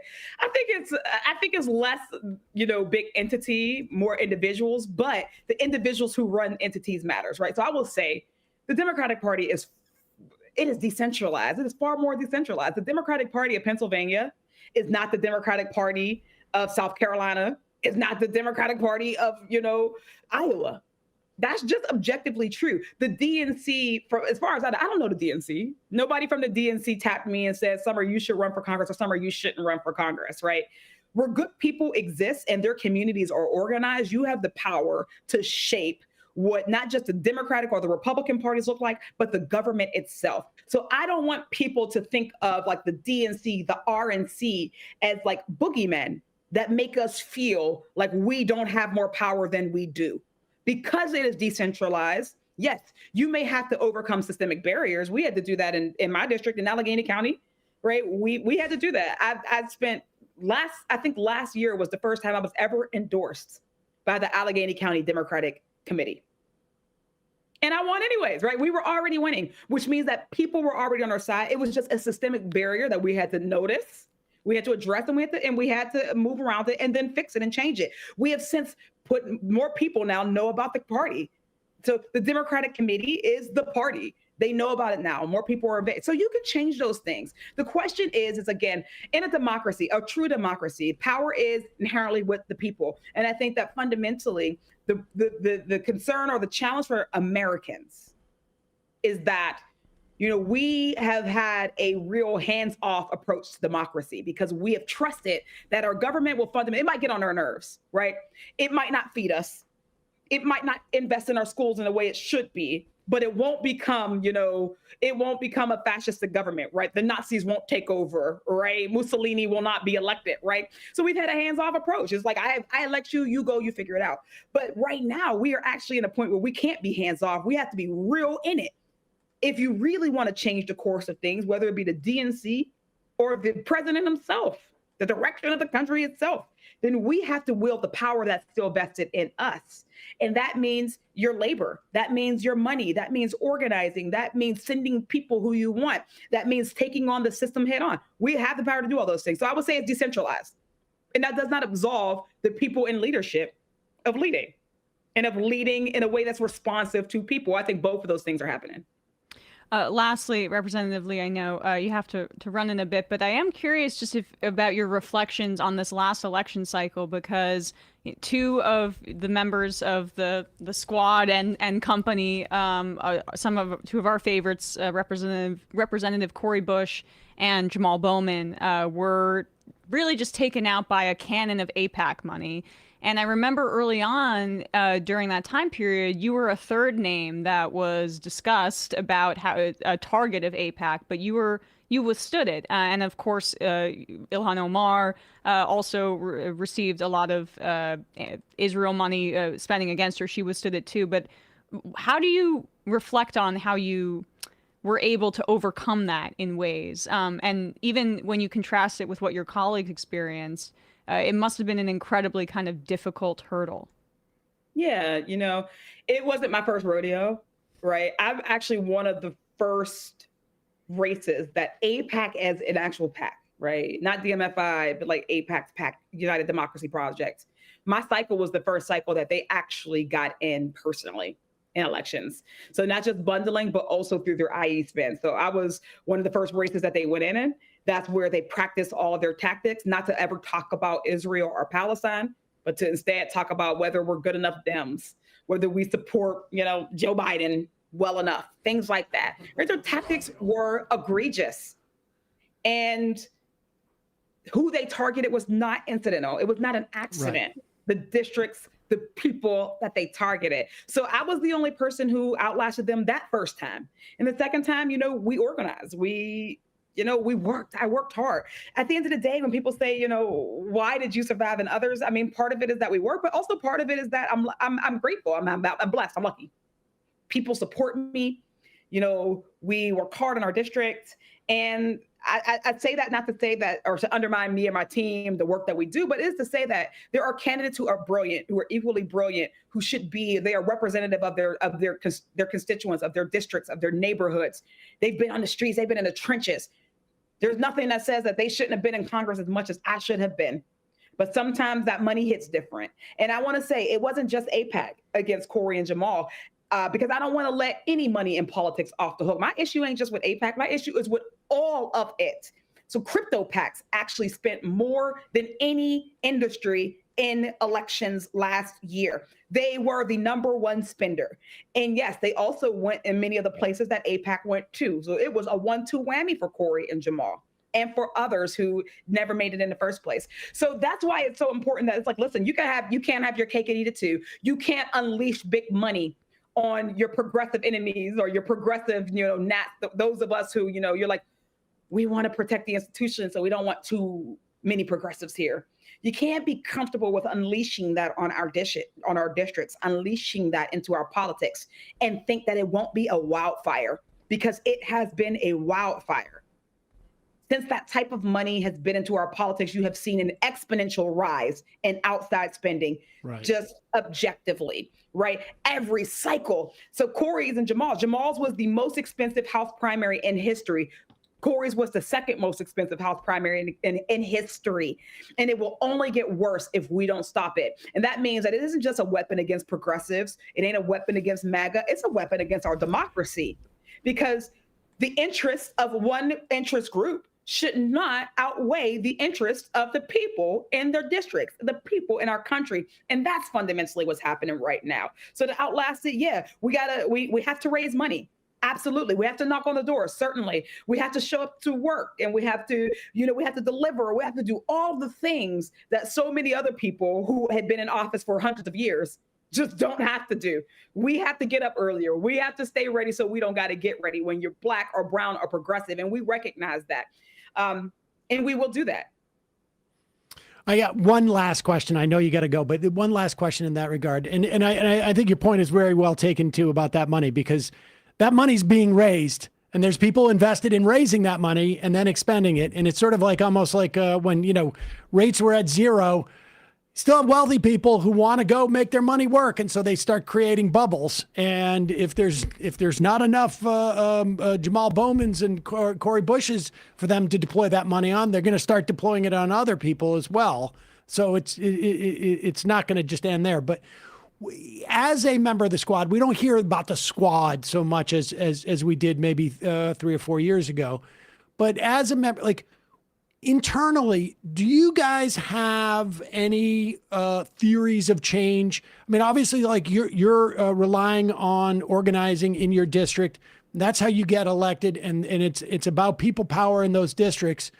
But within the context of the inside game, do you have theories of change that you talk about? Like, is there a strategy beyond, slowly primarying in maybe very blue areas and getting more? What is the theory of change that you guys employ within the context of the inside game? Well, I will say that for me personally, right, my theory of change is not, it cannot, and it will not exist if it is only reliant on, 6 of us talking to each other or 6 of us being it. It is contingent on you all, on the people, on our movement to be a part of that. Because like at the end of the day, we can't hasten the process of more progressives, more, justice, pro-peace, pro-human rights candidates making it to Congress. We have political capital, but it ain't endless. So the answer is, yeah, we absolutely do need more people, because we have a Congress of 435 people, and it is a Congress by majority. So by the mathing, we got to make the math. That's number one. But part of that doing that is not just organizing in our district, but it is how do we use our districts to create a model of what's possible? And how do we then invest in other areas so that they can do that same thing? There are places around this country, and they aren't just deep blue places, because my district is not a deep blue district, right? My district is not a majority Black or majority person of color district, right? It is a majority white, majority suburban district in Western Pennsylvania, which means that our policies, our vision for the country, it works. It works in other places. And we have to make the case. But that does mean that we have to be out there. That does mean that we have to encourage investments into the apparatuses that help us. And I don't just mean electorally, but it does have to be electorally. I'm somebody who believes simultaneously that we have to use every single tool at our disposals. Yeah, we do need people in government, because the reality is that you can't mutual aid the government. You can't out mutual aid, or you can't out organize systemic discrimination. We have to be able to end it here or mitigate it here so that the people on the outside can be comfortable, can be healthy, can be safe, right? It can be prosperous. But we also have to do those things. So I'm a hand-to-hand person. I believe that right now, the thing that we need most are empowered electorates. So my theory of change is that we need people right now from the outside. No major change in our country has come from Congress by itself. It just hasn't, right? The Civil Rights Act, the abolition of slavery, voting rights, the end of the anti-war and anti-apartheid movements all came from people moving the Congress, from people moving power, wielding power. And I believe in that to this day, which is why I believe in the power of young people entering the time-honored tradition of student activism. I believe in that deeply. I believe in the power of organized labor. I think that that's why, the president has attacked the two things that undergird democracy: education and organized labor, right? I believe in a disciplined, use of your money or withholding of your money. I believe in those things. And at the same time, we have to build more power on the inside. We do have to be in ranking positions and chairmanships. Yeah, that's all inside game. That helps. It helps the outside, not vice versa, right? Or kind of vice versa. But it is important, but it isn't the end all be all. But it has to happen. We do need to be able to get more people. We need to create an opt-in for the inside, and we've been able to do that. I'll leave on this, right? Take AIPAC, for instance, in Money in Politics. When we first introduced the Ceasefire Now resolution, I think it was about 9 of us, all people of color, right? All uber progressives. Maybe we got some other people who started calling for like conditional, we want a bilateral, ceasefire. I'm like, they all are, right? But in that year, we were never able to move. This year, we have now for the first time, we had 50-something people on the Block the Bombs Act. Of those 50-something people, a number of them are people who have actually received AIPAC dollars. Some of them have gone on the AIPAC trip, right? They have now publicly said that they will not accept AIPAC dollars. We are moving hearts and soul. We are moving people. So I just want to mention that because of the noise outside, because of the organizing, because of the righteous indignation, the moral stance, people in Congress are getting the message. And because we are there, we're able to have the bills, we're able to have the letters, we're able to have the organizing things that they can now attach themselves to. So we're giving them an opportunity to come to the right side of history, because our objective at the end of the day is to end a genocide. Our objective at the end of the day is to end racialized capitalism. And all of those things means we need more people in both spaces. Representative of Pennsylvania's 12th Congressional District, Summer Lee, thank you so much for your time today. Really appreciate it. Thanks for having me. Thanks so much. All right, folks.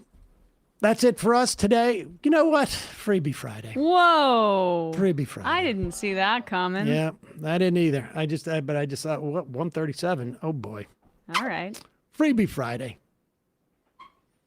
I don't look as green on these two different screens. I don't think you look that green people today. say I look green. People are just out of control. Yeah, I mean, I've probably found we have the most colorblind audience in all of progressive YouTube. That's one of the things that we boast. It's a timely reference. What's that? It's Charlie Sheen from like 15 years 2014. ago. Yeah. Oh, yeah, I didn't even remember what it was. Charlie, what is that from? It was. Who's Charlie Sheen? It's really not that important. He did Matt so desperately wants to play that song. I wonder, would we get like a notice for that? I don't. I just got the All opening. we should get is a thank you note. I just got the giving it opening exposure. 4 seconds of it. Marcos the Brazilian, please speak about the Netflix buyout of Warner Discovery. As a member of Yahtzee, we're witnessing the destruction of film and TV industry by capitalism. We need antitrust. The monopolies and tech are ruining an industry I love. I don't know the details yet. I know that what I've read is that it's splitting in half. And all of the sort of like more entertainment focused properties are going to be from Warner Brothers are going to be with Netflix. Media consolidation has been an ongoing problem in this country since essentially, well, I want to say Reagan, but also very much Clinton in passing the 1996 Telecommunications Act. And it's just gotten worse from there. It's a real problem. There's just no doubt about it. There is no way these mergers that we have seen. I think under the Biden administration, you would not have seen Ellison be able to buy CBS, that Skywriter. What is it? Skylight. What was Ellison's company? When it bought Paramount, Skydance would not have been able to buy Paramount under a Biden administration. So yeah, it's a big problem. We'll have more to talk about it as we get a closer sense of like what's actually happening with it. In the meantime, what? Want to do some clips? Yes. We should probably do one, right? Yes. Yeah. Poor Scott Besson. I don't even know if we're up to speed in terms of the government issuing proper job data, economic data, whatnot. so. We had ADP the other day, which is the private payroll. Not always the best indication of what we're going, but it's basically what we have. And we know the government payrolls probably are shrinking dramatically, particularly since we're at the end of the year, all those retirements, forced retirements, whatnot. We also know that manufacturing has contracted. We also know that, at least from the ADP, that small businesses are losing, are shedding workers at a increasingly rapid rate, which again is a problem of consolidation, of concentration, of economic wealth.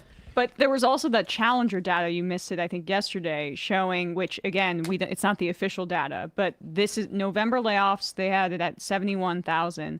And that puts it officially over the total of 1 million layoffs for this year, with the November numbers coming in according to their data.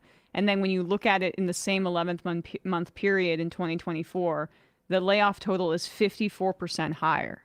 So it's bleak. Things are bleak, and we just don't have the sort of traditional numbers in which to go by. But again, we also know that Black Friday, not a government indicator, but Black Friday sales were larger than they've been ever. However, we also know that there were fewer number of goods sold. So what you have is more expensive goods. And we also know from other data sources that a smaller percentage of the country is buying that stuff.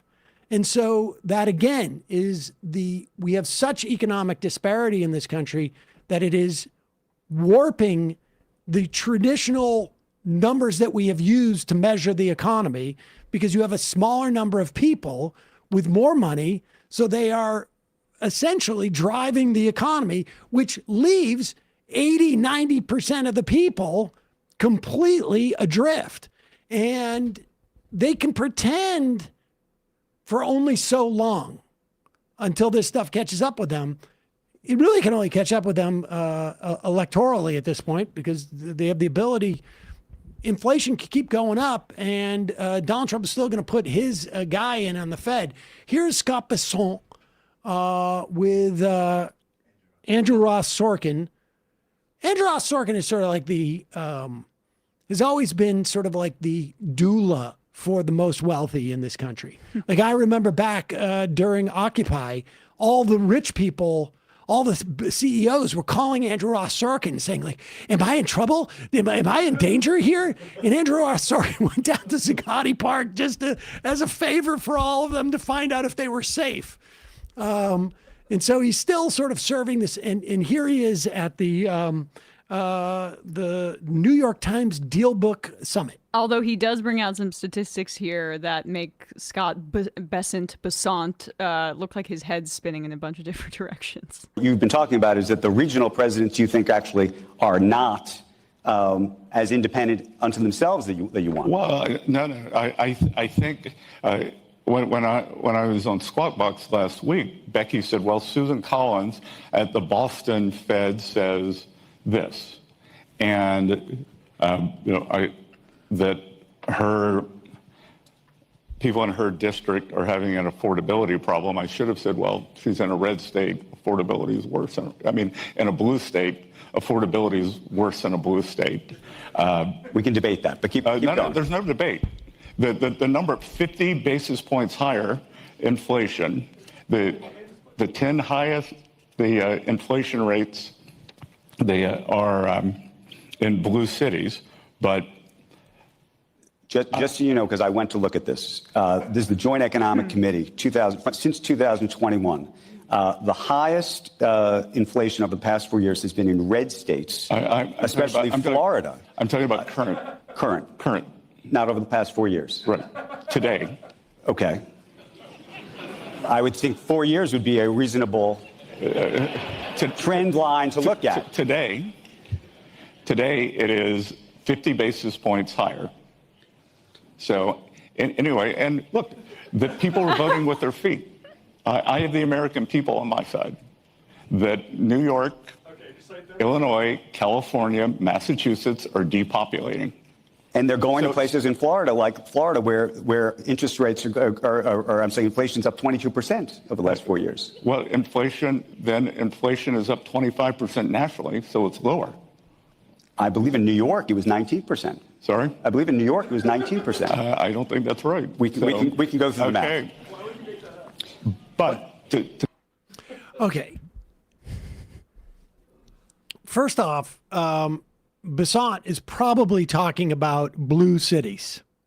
That I would imagine inflation rates in Boston, New York, San Francisco, LA, Chicago inflation rates are probably higher than they are in, I don't know, Atlanta maybe, or in Houston, because there's richer people there, and they housing stock in these older cities, incidentally, is more limited.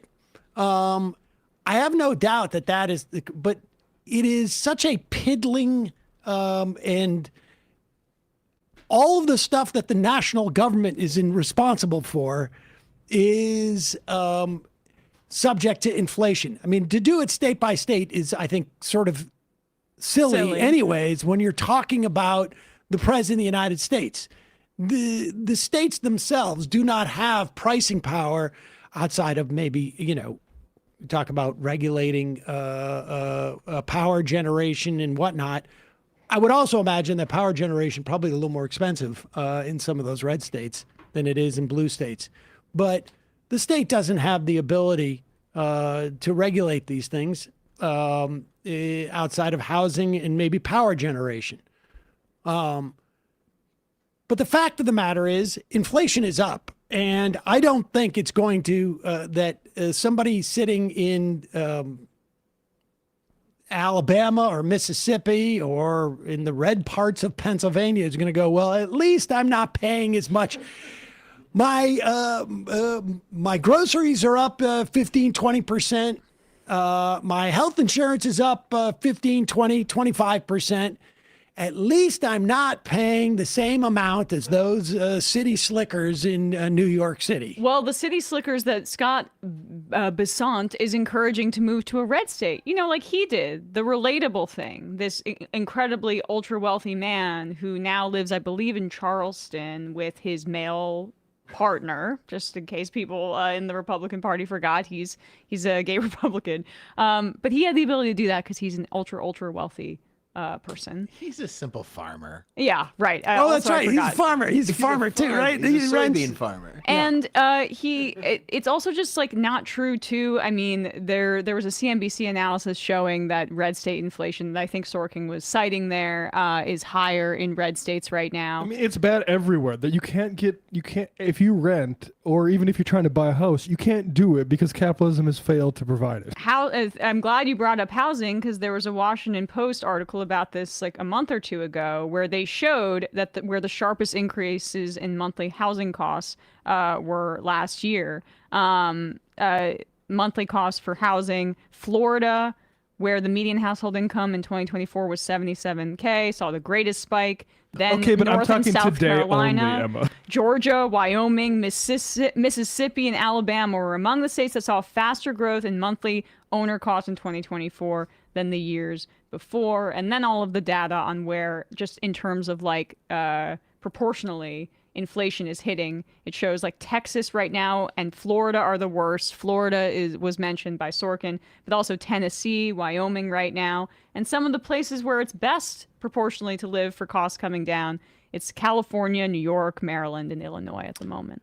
California Resistance writes, I'm back and forth from Palm Springs and LA. Groceries are definitely more expensive in LA than in Coachella Valley. Yes, I mean, I think things in cities are more expensive generally than they are in more rural areas. Also, so is labor, so you make more money there. I mean, it costs more. Yes. The supermarket's paying more in rent. The labor is more expensive. The transportation probably a little bit harder. Just uproot your life. We're not going to do anything to fix inflation. I hope like that's what you're getting from this or this interview. It's on you. Just go uproot your life. Leave your friends and family, quit your job, and move to a red state. If you're making money with money, which is what all these people represented by Scott Bessent are doing, they're not making money by making things. They're making money with money.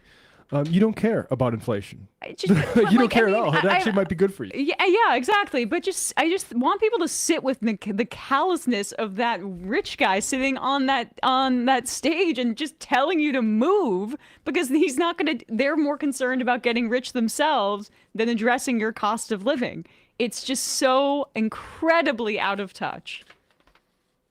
Let's get into some fun stuff. We don't have that much time. I guess that's true. Yeah. So let's check in on the. I know I'm a little bored by him too. Although I enjoyed him, getting very pissy. He's very mad at Candace Owens. But this is the thing. Like, we have not really spent too much time on this. But there is such a virulent sort of like I don't want to call it a civil war because it's almost like it's a reality TV feud. It's a balkanization. Yes, that's what it is. Yes. That's why I've been sort of allergic to covering this because it's like the Real Housewives in the off season. They're just talking shit over via Page 6 and on the internet. Candace Owens has been. The housewives have the guts to say it to each other's faces. Well, now wait a second. Candace Owens is going on to the Charlie Kirk show with the TPUSA top people. Toilet paper guy. The TP exactly the TPUSA guys, because Candace Owens has been on the. I don't know how to characterize this. Has been investigating the anomalies. In the Charlie Kirk assassination. Now, it's like some combo.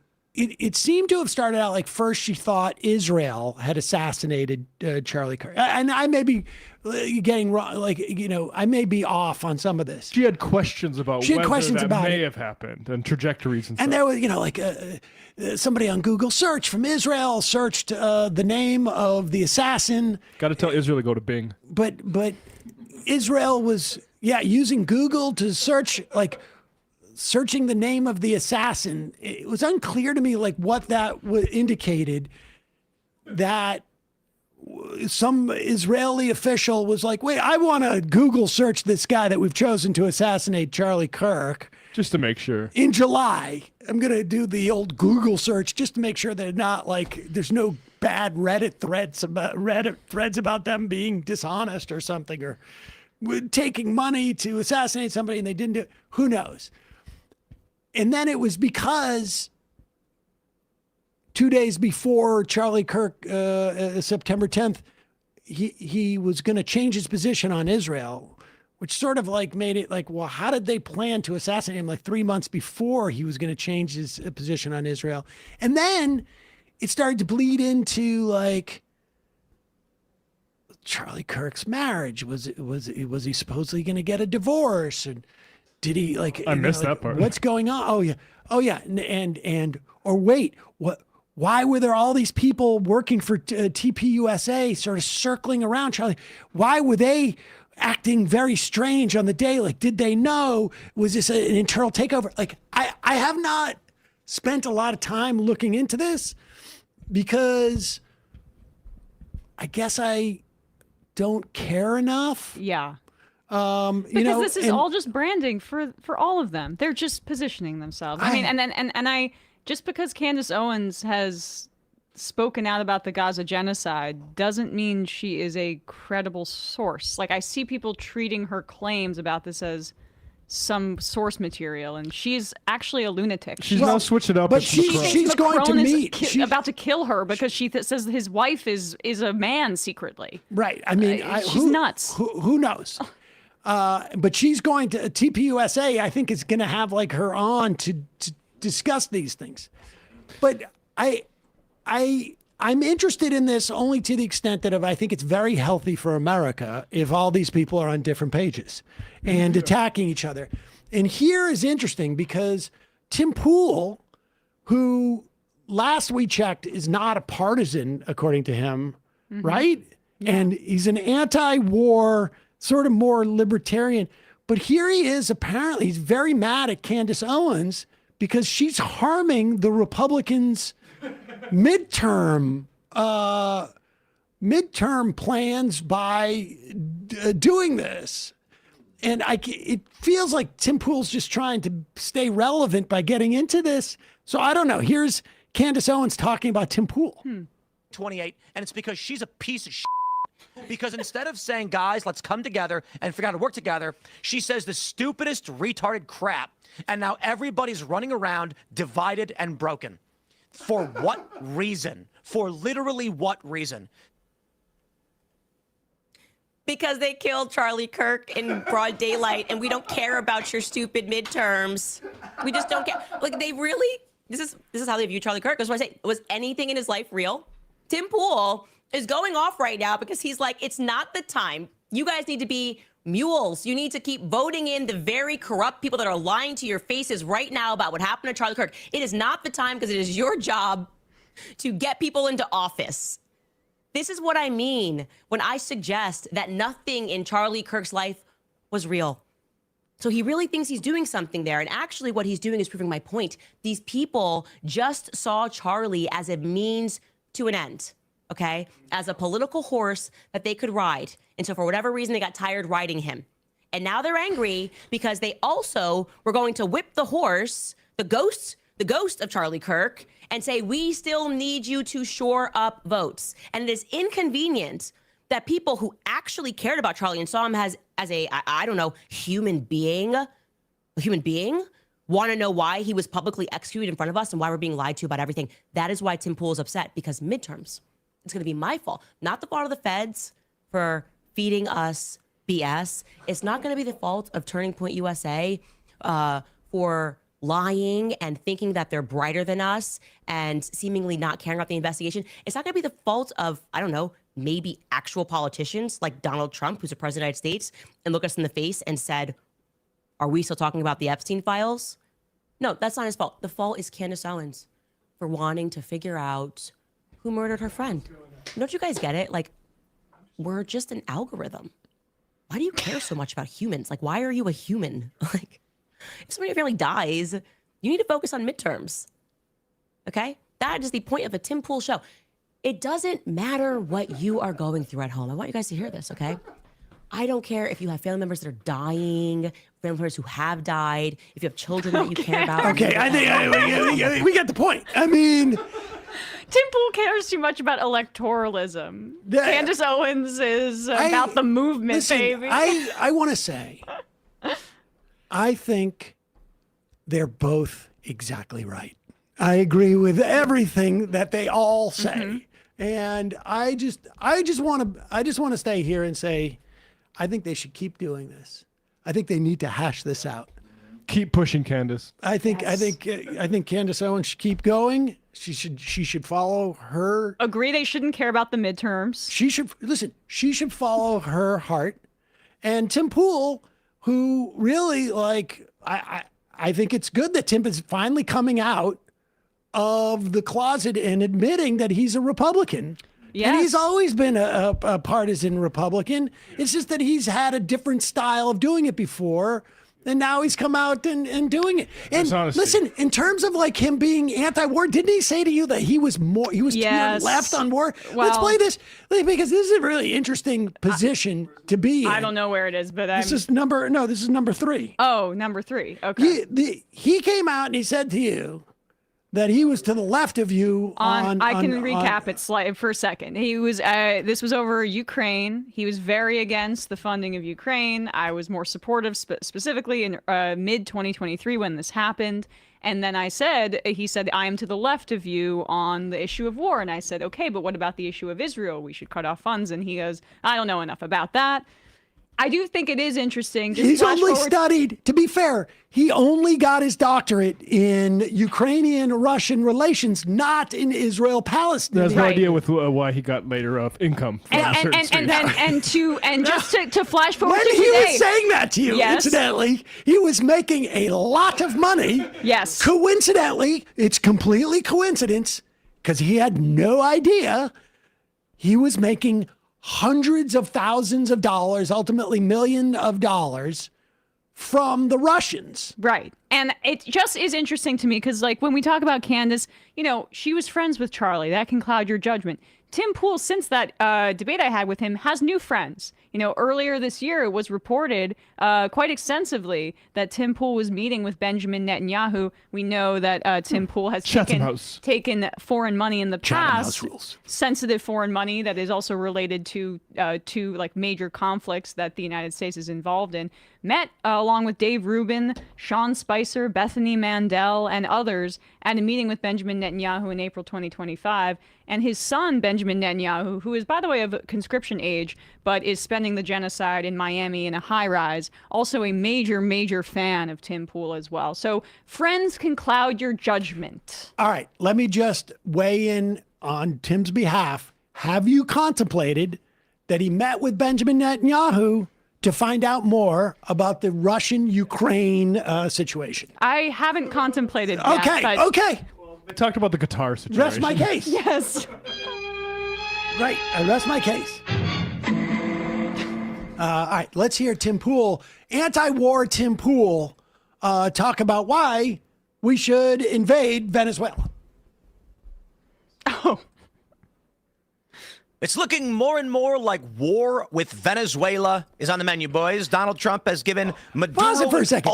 Why does he now deliver the news as if he's doing like some type of wrestling, ringside wrestling? Zoo time. What is that? Yeah, Morning zoo. Morning zoo. It's the central anxiety here because Tim knows that he is ostensibly supposed to be an anti-war person, so he can throw it into guest's face like he did with Emma. But he also supports Donald Trump, so he needs to have his reservation sort of be parenthetical and his reading of the news just very enthusiastic. No, you know what it is? Just reading the menu, boys. It is.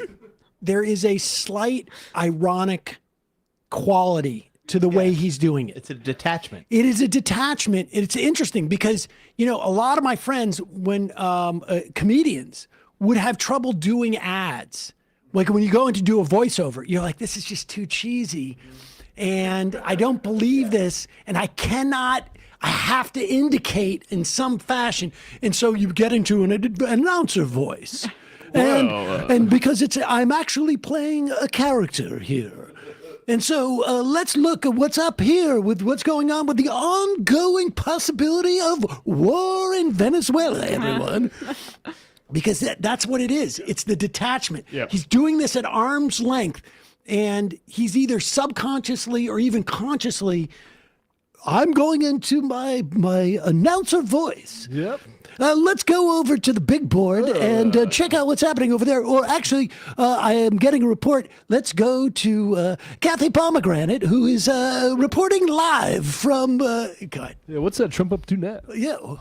War with Venezuela is on the menu, boys. Donald Trump has given Maduro an ultimatum to flee Venezuela as land operations loom. Warships are reportedly entering the area, and Donald Trump has de facto closed the airspace around Venezuela. Now, a lot of people are debating this, but it Pause is it for in 1 fact second. Let's just check in with the words de facto. Can we get a definition check on de facto? He claims that Donald Trump has de facto closed airspace there. In fact, no. What Donald Trump did is he announced it on Truth Social and saying that you closing the airspace That is not a de facto. De facto is what is in reality. So in facto, it was not de facto. Back to you, Tim. Act of war to declare. Now, a lot of people are debating this, but it is in fact an act of war to declare the airspace closed over a country for a variety of reasons. Now, the reason Trump is doing it likely is because as the U.S. prepares to engage in military operations in Venezuela, we don't want anybody getting mixed up in the crossfire. You're going to have flights traveling from various countries that are going to go over Venezuela, usually because you're just, I don't know, flying from Brazil to Mexico or something, if that route makes sense. I don't know. Donald Trump is basically saying we are about to launch airstrikes. Not necessarily going to happen, but that's basically the idea. So now you're restricting domestic air travel over a country, which is going to restrict trade. It's going to cost a lot of money. And you're basically saying prepare for war. Hillary Clinton famously was warned of this back in, I think it was like 2014 or 15. What? She said she wanted the airspace over Syria closed. And she was warned that would be a declaration of war, not just against Syria, but against Russia. Now, this is different. Little Dems do it too, actually. I mean, that's unbelievable how much they fall back on that. It's like, I don't know. He's talking about the no-fly zone over Syria I understood, but was he upset about that at the time? It's just very odd to I mean, he's probably use that anti-war as an because example. Obama was in office. Right, okay. Which is why they're saying, like, now see, well, the Democrats do it too, so it's not so bad. That Right. Trump does. And listen, war is on the menu, and there's a lot of times where Democrats have come in and ordered off that same menu. I do like that he's quoting the orc from Lord of the Rings, right? That's what when he says meat's back on the menu, boys. That's from Lord of the Rings. Oh, no. Skid Mark Twain writes in. Shit. Skid Mark Twain writes in, I'm outside in single digits wearing a beanie. Had to take it off when I heard Tim's voice. But wait a second. Let's go back to Tim as he's telling us about what's going to happen with the war. Even though he is very much anti-war, he's going to be talking about this as if it's like, whoopsie daisy. Let's see how much carnage we get down there. Go ahead. And she was warned that would be a declaration of war, not just against Syria, but against Russia. Now, this is different. In Syria, in Tartus, you have a Russian naval base, so they do have air capabilities. And if the United States shuts down that airspace, that's affecting Russia. Venezuela may or may not have some of these same elements, but it's not as direct. Wait, Either can you? way, Wait. Shutting down Venezuelan airspace is not as direct to Venezuela as shutting down Syrian airspace is direct to Russia. Right. So you can shut down basically any airspace of any country under this standard as long as it isn't in the middle of a proxy war and doesn't have the backing of another major superpower. Okay. Which means the U.S. can do whatever the hell it wants unless Russia likes the country. Let's not get bogged down with something like that. Let's get back to wars on the menu. Go ahead. And that airspace, that's affecting Russia. Venezuela may or may not have some of these same elements, but it's not as direct. Either way, what elements? The U.S. is signaling hard. Ladies and gentlemen, war is about to land. And Maduro, you got a choice to flee, which is absolutely crazy. Apparently, Maduro, the Venezuelan dictator. Can we get to the part where Tim stops just reading the first paragraph of the article he's found on this and move into the part where he expresses his opinion of it? Do we have a time code, Mr. Time Code Master? We got a couple minutes before the first ad, so you must put it before the first ad break out. Okay, let's check in on with that. Which is absolutely crazy. Apparently, Maduro, the Venezuelan dictator, they call him, who famously once ate an empanada on TV as his people were starving, is asking for global amnesty. Can you pause it? Now, let me tell you what's really... I know what you're thinking. How big of an empanada was that? Trump is bulldozing a part of the White House for a ballroom as he cuts the health care for tens of millions of Americans. Empanada is just something Venezuelans eat. Can I just tell you that empanada was made out of pure gold, and he ate it right on camera. Go ahead. Dictator Lee, which is absolutely crazy. Apparently, Maduro, the Venezuelan dictator, they call him, who famously once ate an empanada on TV as his people were starving, is asking for global amnesty. Now, let me tell you what's really sad about Venezuela, my friends. I've been there. I had to flee the country. Weird story. What? They accused me of being a spy because they're communists. Their country used to be the wealthiest in South America. They have a lot of black gold down there, a lot of oil. Everybody wants it. Donald Trump says we're going to get it. And that's likely the big reason for all of this. But I'm not going to be so naive to say it's just that the U.S. is basically going, let's steal their oil. What the U.S. is basically saying is, your stupid communist system is restricting the oil trade. We're not going to have that.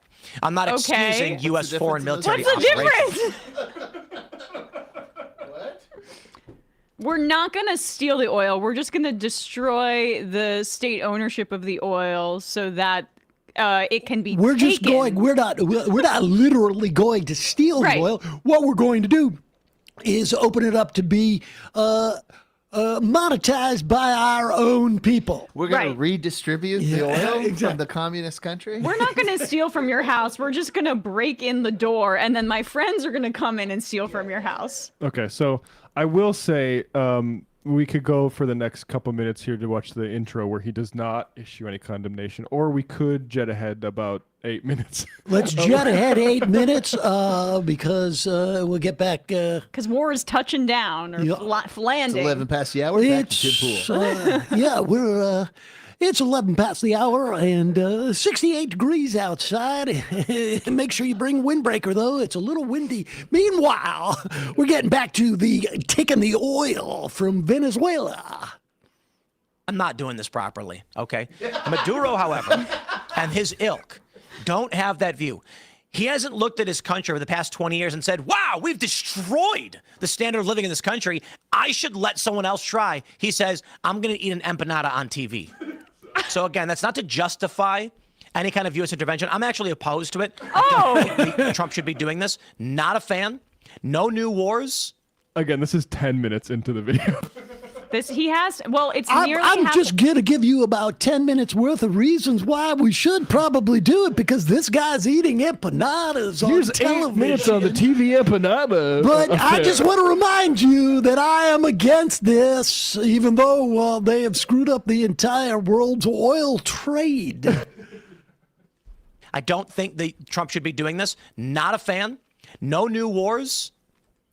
We can't feed the poor, but we got money for wars, as the saying goes. I say, focus on internal war. What is it good for? I've always said that. Hey, let me also just, now that I'm doing a 45-minute story on Venezuela, neglect to mention, as we talk about empanadas being eaten on television, the 20 years of economic sanctions that the United States government has imposed on Venezuela, the multiple coup attempts that we've been engaged in there. Incidentally, those sanctions also shared by our good allies across the pond, as it were. Okay, anyways, just forget that I even mentioned that. It's a good question for Tim Pool fans. You know, like when you think about this authoritarianism of these scumbag communist regimes, as Tim calls them, has America got more or less? Does it get more or less authoritarian when foreign influence becomes a concern of the population? Like it becomes clearly more authoritarian. That's how this authoritarianism gets formed. Divisions. How we can mend this country and preserve it. Oh, we can be done. But one thing about, you can't feed the poor, but there's money for war. It's like, how about we feed the poor and also don't do wars? But that's what I was saying to him back when we had our debate, where it's like, how can you say that you are anti-war and support the funding of Israel, which is the top recipient of our military aid? Like, none of that's even addressed. I'm not familiar with what you're talking about there. Give Tim some credit for not wanting to wade into areas he's not an expert. He's not an expert at that. Yeah. There it is. Back on the menu. Back on the menu. And apparently, Emma was correct. I saw those IMs. Was correct about her citing the what are the I'm just Lord as big of the of a Rings dork trilogy. as Oh, you no, thought everyone that thought you was. were right. It's just that we didn't get the deep cut for the Lord of the Rings. It's not that deep. Turns out that It's was in the not Two a Towers, deep which cut, is the best film, and not in the extended version. Not a deep cut. So you're saying if this was you, it would be pretty embarrassing.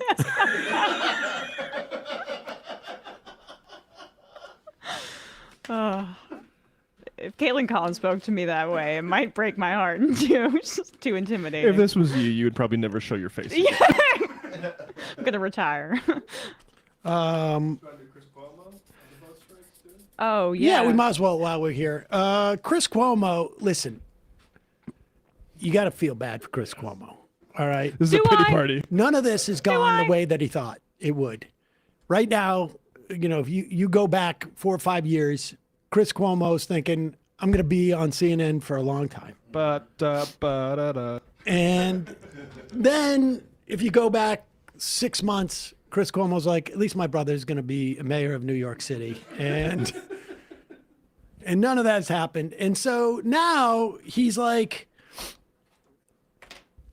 I mean, this is, if you were to take a toupee and put it on Tim Pool's head, take his beanie off, put a toupee on there, and you know. Also, he would need like a weight regimen for probably around 6 months plus human growth hormone. Lot of protein, Yep. shakes and whatnot.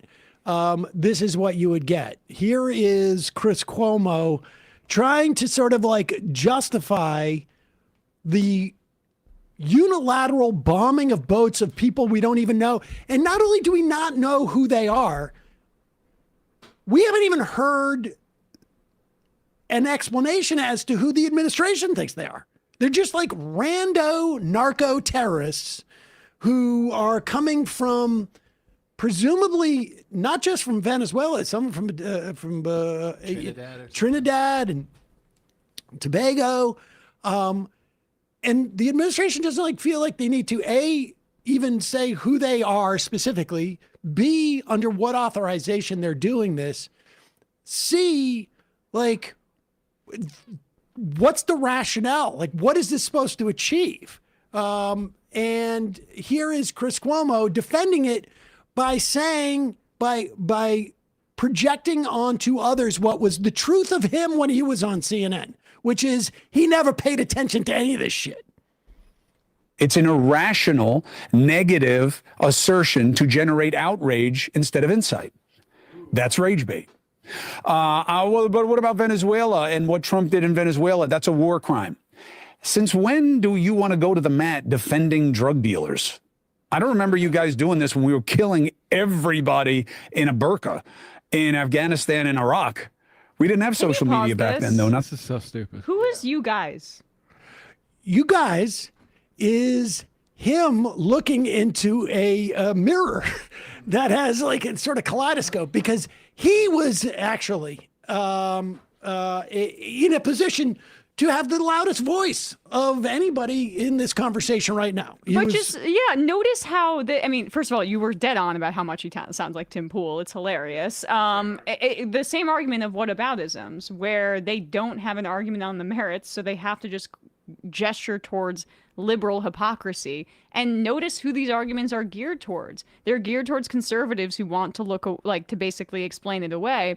And I just think it's interesting that when people are down on their luck in their careers, it seems like 95 to 99% of the time they go in this particular direction. Yes. Where they take the opportunity to do these incredibly cheap gestures towards analysis, which is just about like allowing for conservatives to have some sort of example that makes it so that it's a wash. It's the liberals are hypocrites. I'm going to go all the way back to, I don't know, perhaps there were some Democrats back in the time that were supportive of our war crimes in Iraq and Afghanistan. There were. If that's who he's referring to as you guys, it's like, yeah, those people are dinosaurs within the party, like your stupid ass brother, and we want them out. He was on Good Morning America from 2006 to 2009, And I am quite sure he did probably 0 stories on the drone wars in 2008. Right. I am quite sure he did 0 stories, critical stories on the drone warfare through the Obama administration when he was on CNN. I mean, give me an effing break. Go ahead.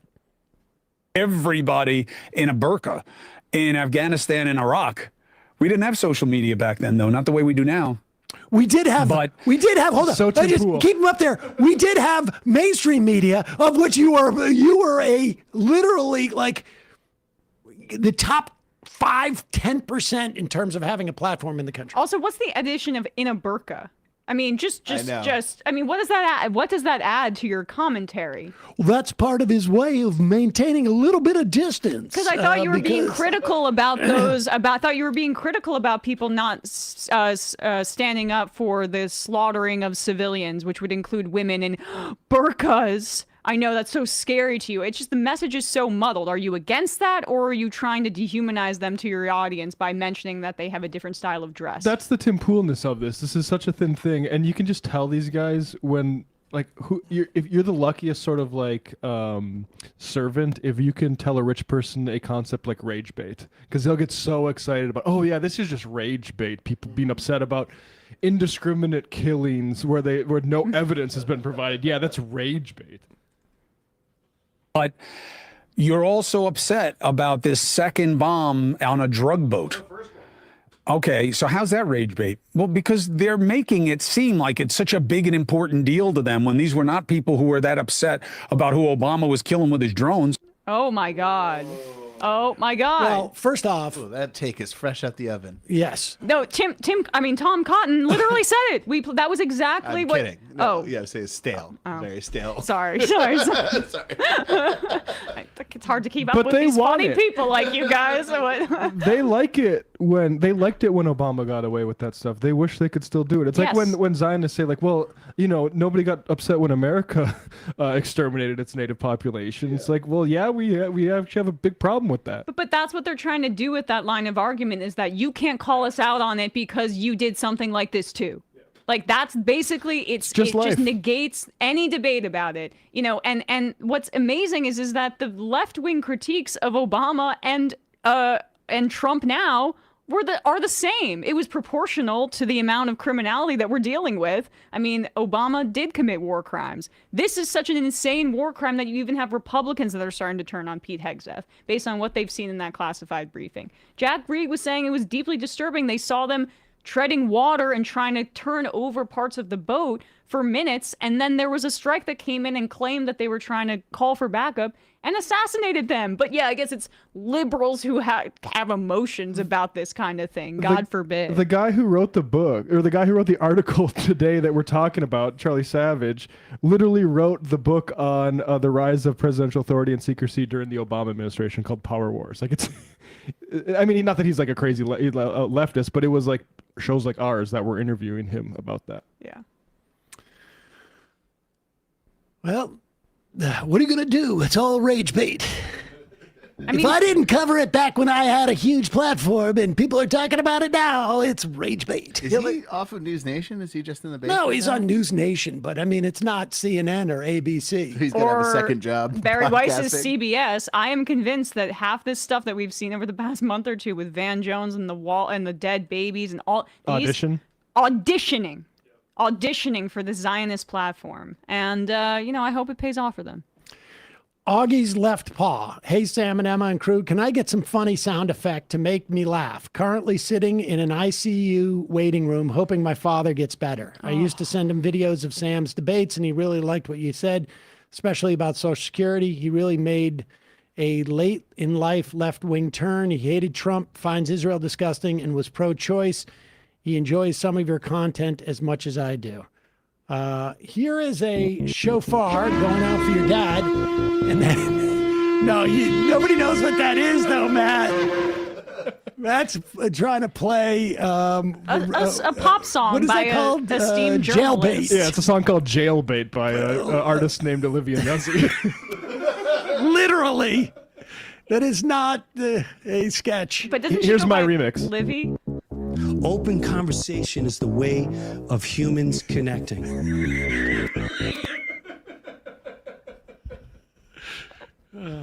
Jailbait. That's just your first day listening to the show, trying to translate what the hell you just did.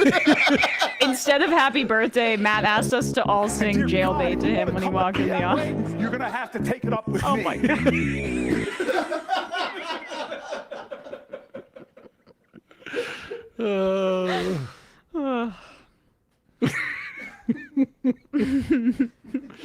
That's fantastic. The heat is on them when they do this. Oh, I'd love if Chuck just started rapping. Oh my God. We've got to get an AI version of Chuck Schumer singing the song. Oh my God. Strongly worded Write that, letter yeah, bait. write that down, Matt. Write that down. It's the only thing we execute of all the ideas. Like guests go into the ether and like. Oh, what idea we did execute was whistles. Did we talk about that already? Oh no, let's do that. Speaking of execution of ideas. Augie's left paw. I'm dying. This is great. All right, glad we Good. could help. Max Vax says, crime, drop, please. I thought that during Jeet when he was like, this isn't a war crime, it's a crime. Do that again. Crime.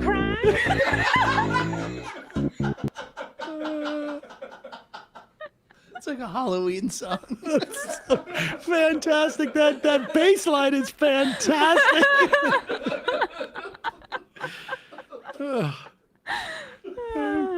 God, that's so great. Folks, we are we have a new piece of merch in our merch store, and again, you know, we're trying to get the resources to try and help connect people.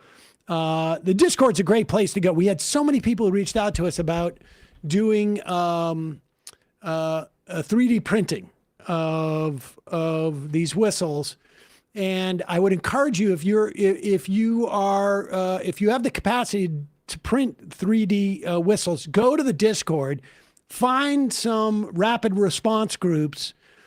We have a lot of people in the Discord who are members of rapid response groups, immigrant rapid response groups around the country, and hook up with them, and you know, 20, 30 whistles, 50 whistles can be very, very helpful. We got them as low cost as we could, and we're selling these at cost.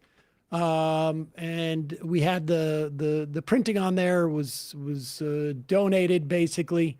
And these are, we got whistles, which with the lanyard, because I've been reading a lot of in some of these communities, it has been both blowing the whistle when you see ice is very helpful, and also wearing the whistle sort of indicates both to immigrants and to other people that like you're part of a community that is looking to fight ICE. And people are getting more and more savvy about this. There's been a lot more time for rapid response groups to organize and to plan. And here is, so you can head over to our merch store, shop.majorityreportradio.com, pick these up, and the orders are going to ship in about a week or two from now. So you'll get them, I don't know, I guess by Christmas. I don't know if people would give this as a gift, but not a bad idea. Sucks. But here is, just be careful, because apparently the new talking point from ICE is that blowing these whistles, a little bit racist. Here we go. ICE. Do you have any idea how racist it is to blow a whistle at workers that are probably legal? You're just alerting them that ICE is here, and they're probably legal. That's very racist. sassy walk. Oh yeah. Any idea how racist? You know, when you see this, you start to realize, like, all of these guys, not all of these guys, but a ton of these ICE guys are just doing it for their effed up ideological reasons. Yeah. Like, Where this are the is Proud Boys? We owning don't know the- where they went. I mean, owning that's the my libs. point. Like, yeah. Proud men. Owning the libs. That's Right. what the guy is saying. And the guy, just to explain, like, they see ICE, people are blowing the whistles, and he's saying to presume that they're undocumented immigrants is racist. Let's be Why'd you clear. approach them then? Let's be clear. Every time you see an ICE guy approach these places, they are doing so because they see a brown person. And every time they grab somebody's ID and find out that they're an American citizen and let them go is an indicative of they are illegally and unconstitutionally stopping these people because they're doing it based upon a racial profile. They don't know this person's immigration status. They don't know who the person is. And the idea that they can suspect someone's immigration status by virtue of the color of their skin or the fact that they're doing some type of labor is unconstitutional. It's immigrants like in DC. There's a story. Immigrants that are visually identifiable as Latino, like Guatemalans, are targeted way far beyond their proportionality for the undocumented population in that city. The Supreme Court said that it's legal for them to use those identifying markers to racially profile them. So this is where we don't have the legislature to fall back on to protect these communities. This is why this community solidarity has been really important. And it's the silver lining of this moment. People are coming out to support their neighbors, and I just hope that is a durable kind of political project going forward too. Let's see. What else we got here? A really quick fun one could be the Alex last, Karp? or I was going to say the 24, the Somali, the meme. It's Do just that maybe one. next week. All right. Should we do this number 17? This I thought was interesting. I mean, there's also 12 and 11 and silly ones. Oh, Kash Patel going out of his way to prove everyone yeah, has got a let's do girlfriend. that. Yeah, let's do this. 11 and 12. Did you know Kash Patel has a girlfriend? Yeah, she's actually really awesome. Oh yeah, she's a He wants you to boxer, know. right? And there's a threat. She's a wrestler? I can't. She's a wrestler, a boxer, But a TPUSA influencer also. and the Find those women for these guys. the flying to TPUSA. go get his girlfriend and partying with her. Let's do this number 11 is more fun, I think. I did see Kash Patel say that if you attack the legislative bodies of this country, you are going to be rolled up by the FBI. He didn't finish the statement and say, then ultimately pardoned by the president. Mhm. But Yeah. here is, and this is impressive because Donald Trump fell asleep so many times during the cabinet meeting the other day.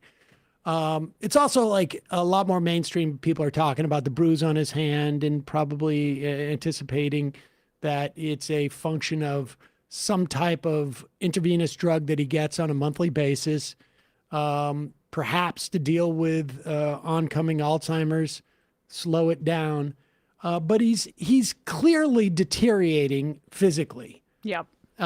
Mentally, it's harder to assess because the guy's always been sort of a lunatic anyways. But he's clearly deteriorating physically. And so much so that even Sean Hannity now has to defend Donald Trump's drifting in and out of the Address cabinet. it, right? And defend it because, like, I don't think Sean Hannity, you could find a more sycophantic Trump person in media. Remember we got those texts from Oh, yeah. the Dominion lawsuit? he was collaborating with the Trump administration directly on coverage. And so the fact that he feels like he has to even talk about this means this is traveling.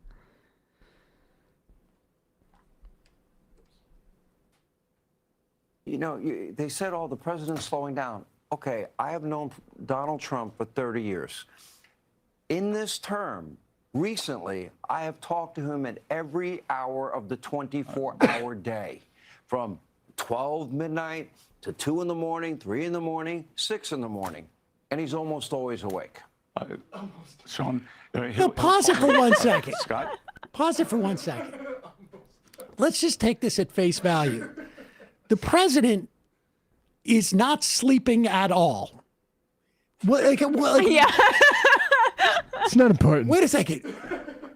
I'm up every night. He's not like you or me. I'm focusing on the crisis of all the Somali immigrants doing TikTok videos. Right. There's many Somalis to go before I sleep. How about this? Like, why is he awake 24 hours a night? Like, this was a problem when my mom was, having Alzheimer's issues. Like, not sleeping, getting up, like walking around. Like, why is this No, why are they selling this as he's so healthy, he's not sleeping at all? You are being confined by the realities of human biology and existence. Now, what Sean Hannity is doing is more like what you would see in, say, North Korea, where do you know that Kim Jong-il did not have a butthole, and it just goes it evaporates into air? I mean, these were some of the rumors that were said. That's like a version of what he's doing there. He's built different. He doesn't even eat. Need to sleep. Yeah. Yet he gains at least 2 pounds a week. Day, from 12 midnight to 2 in the morning, 3 in the morning, 6 in the morning, and he's almost always awake. Sean, he'll call me, Scott, I didn't wake you, did you? No, sir. I'm always awake at 1:52 on a Tuesday. You know, they said all the... That's okay, great. And what's the All right, argument? well, that covers that scandal. Yeah. All right, boom, buried, moved on. He's always awake at 3 in the morning, just not at 10 a.m. in the middle of his, when the cabinet work meeting. happens. Right. Right. It's a bold response to, hey, why are we seem like I sleeping all the time? Be like, the guy never sleeps. Yeah. I should have tried this argument with my math teacher. Like, look, I'm almost always awake. It's just when in this class, I doze off. I was up all night playing video games. sleeping all night. What do you want That's from why I'm me? sleeping. It's like, Matt seems high. It's like, well, I only smoke like 3 hours a day. All right. I wonder what he's calling Scott Bessant about at 1:15 in the morning. He's not nervous about anything. What's going on? Why? Who are we going to fire? How do we stop fix the nitrogen in my raised bed? I know you're a farmer. Do you have any ideas for that? Do you know where Melania is? He's late night gardening.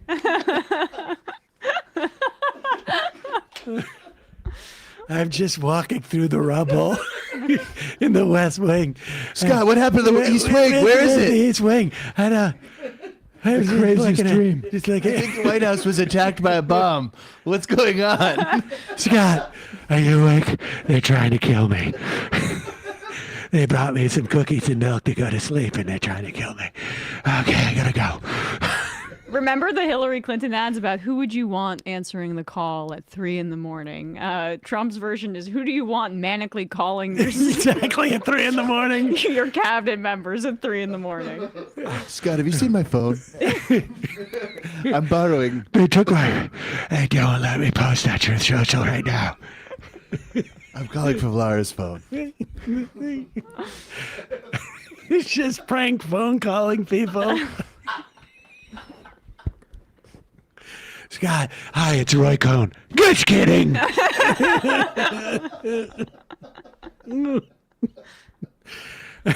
Oh my God, you could probably actually get some info out of Trump if you prank called him as Roy Cohn at a certain hour. Exactly. All right, Scott, I just wait. It's 3 in the morning. I'm just trying to see if you're asleep. Okay, you are? Okay.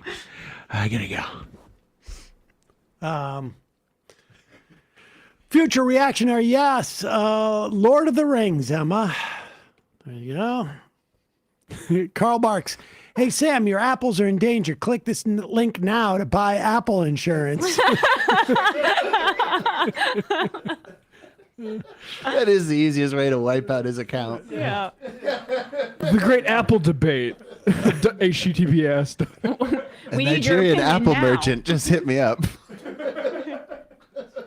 Grimes. I'm walking down the street in Tallinn, Estonia, laughing my effing head off, listening to crimes. The locals are looking at me weirdly. Al Conniption. Venezuelan food is so good, something that really needs to be back on the menu.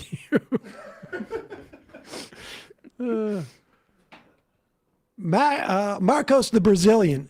We read that. June Oliver.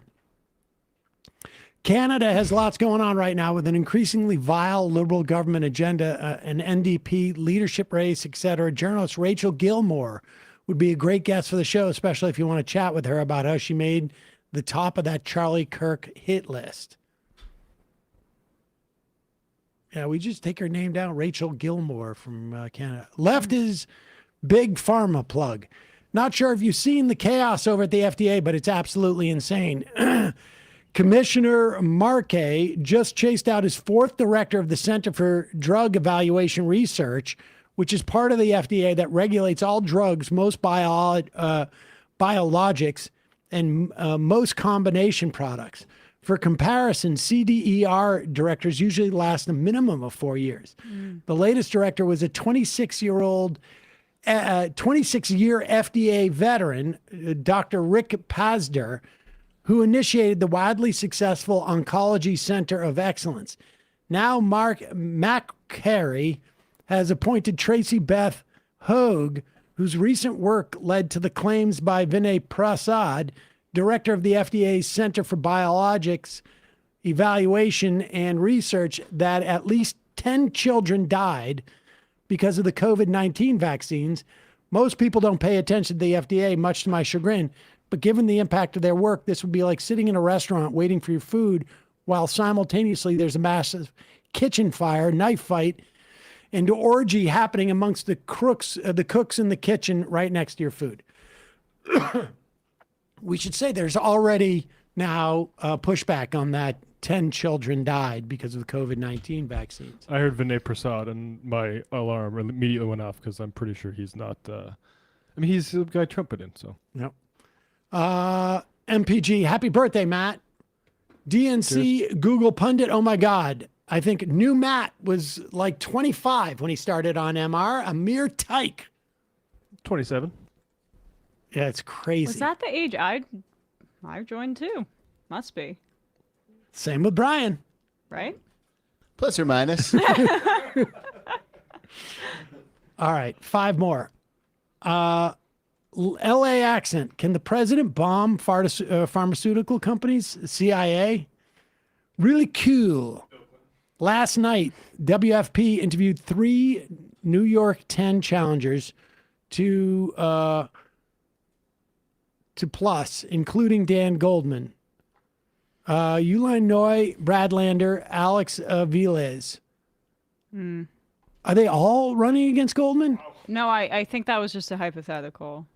I mean, obviously Lander in terms of name recognition is going to be strong, but I want to see what DSA does before we see, how we. Avila, I think would be the DSA one there. Yeah. Not Uline was the person who could have maybe challenged him last time. Well, She was involved. She could have won that primary, but it was Mondaire Jones chose to run in that district. Yeah, we've got to avoid that this time. The left vote splitting. Coordination, okay. Please. APAC Shakur, there seems to be an element of expediency and laziness with both ICE and boat bombings. Rather than engage with criminal prosecution, summary executions are much faster, but at the cost of U.S. moral authority or whatever may be left of that. I would say 0. The packet today has a story about why they're doing the courthouse stuff, and it makes complete sense because courthouses check you for guns. Yeah. And why are they going after moms? Why are they going after, like, 70% of the immigration arrests that they have done for people with no criminal record. And we have not heard of one shootout with these immigrants, these ICE people. Not one. And supposedly going after the tough hombres. That's amazing. When you think of all of these gang members, violent criminals, not a single one of them has fought back against the ICE arrests. That's how good our boys in blue are. At picking their battles. Yeah. Exactly. All right. 3 more. Cole from Cincinnati. Happy birthday, Matt. I wish your soundboard was available online like RM Brown's. It's so good. Many times in my life, blasting and I'm staying in the race would have come in clutch. Future reactionary. Pretty sure the Dems held the House from the mid-50s, so it was 40 years of control. You're right. Emma thinking is a glass of wine in one hand and a remote in the other. Isn't this basically what Jordan Peterson was saying years ago? We can't gender mix in the workplace because of rouge and lipstick? We don't know what the rules are. Can I just take it out? I do it. It's just the boys. You're here trying to make it seem like you are excited that I'm around you. Don't deny it. Your red lips are indicating you're sexually aroused. Don't deny it. You're provoking me to think of blowjobs. All I'm sitting here is thinking of sex because of you. And filth. It's completely out of line. Look what you made me think. Look what you made me think Look at how work. many benzos you made me eat just to be able to handle being around you. Man, that's a sign of the times. I can't even go to class now. Women should only wear red lipstick in the home. And that's the other thing he said too, though. Like, I guess the problem with, like, didn't he say something to the effect of, like, a part of the problem is I don't even know what people's gender are. I don't know how to talk to them. If I don't know what gender you are, I don't know how condescending to be. Yeah. I mean, he's basically trying to cultivate a panic in people and say that's actually like just, you could just be cool. If I am not aware that I'm talking to a woman, how do I know it's time for me to talk down to them? Poly-Marxist. Sam is green because he's getting into the Grinch spirit in preparation for the war on Christmas. Indeed. And the final I am of the week.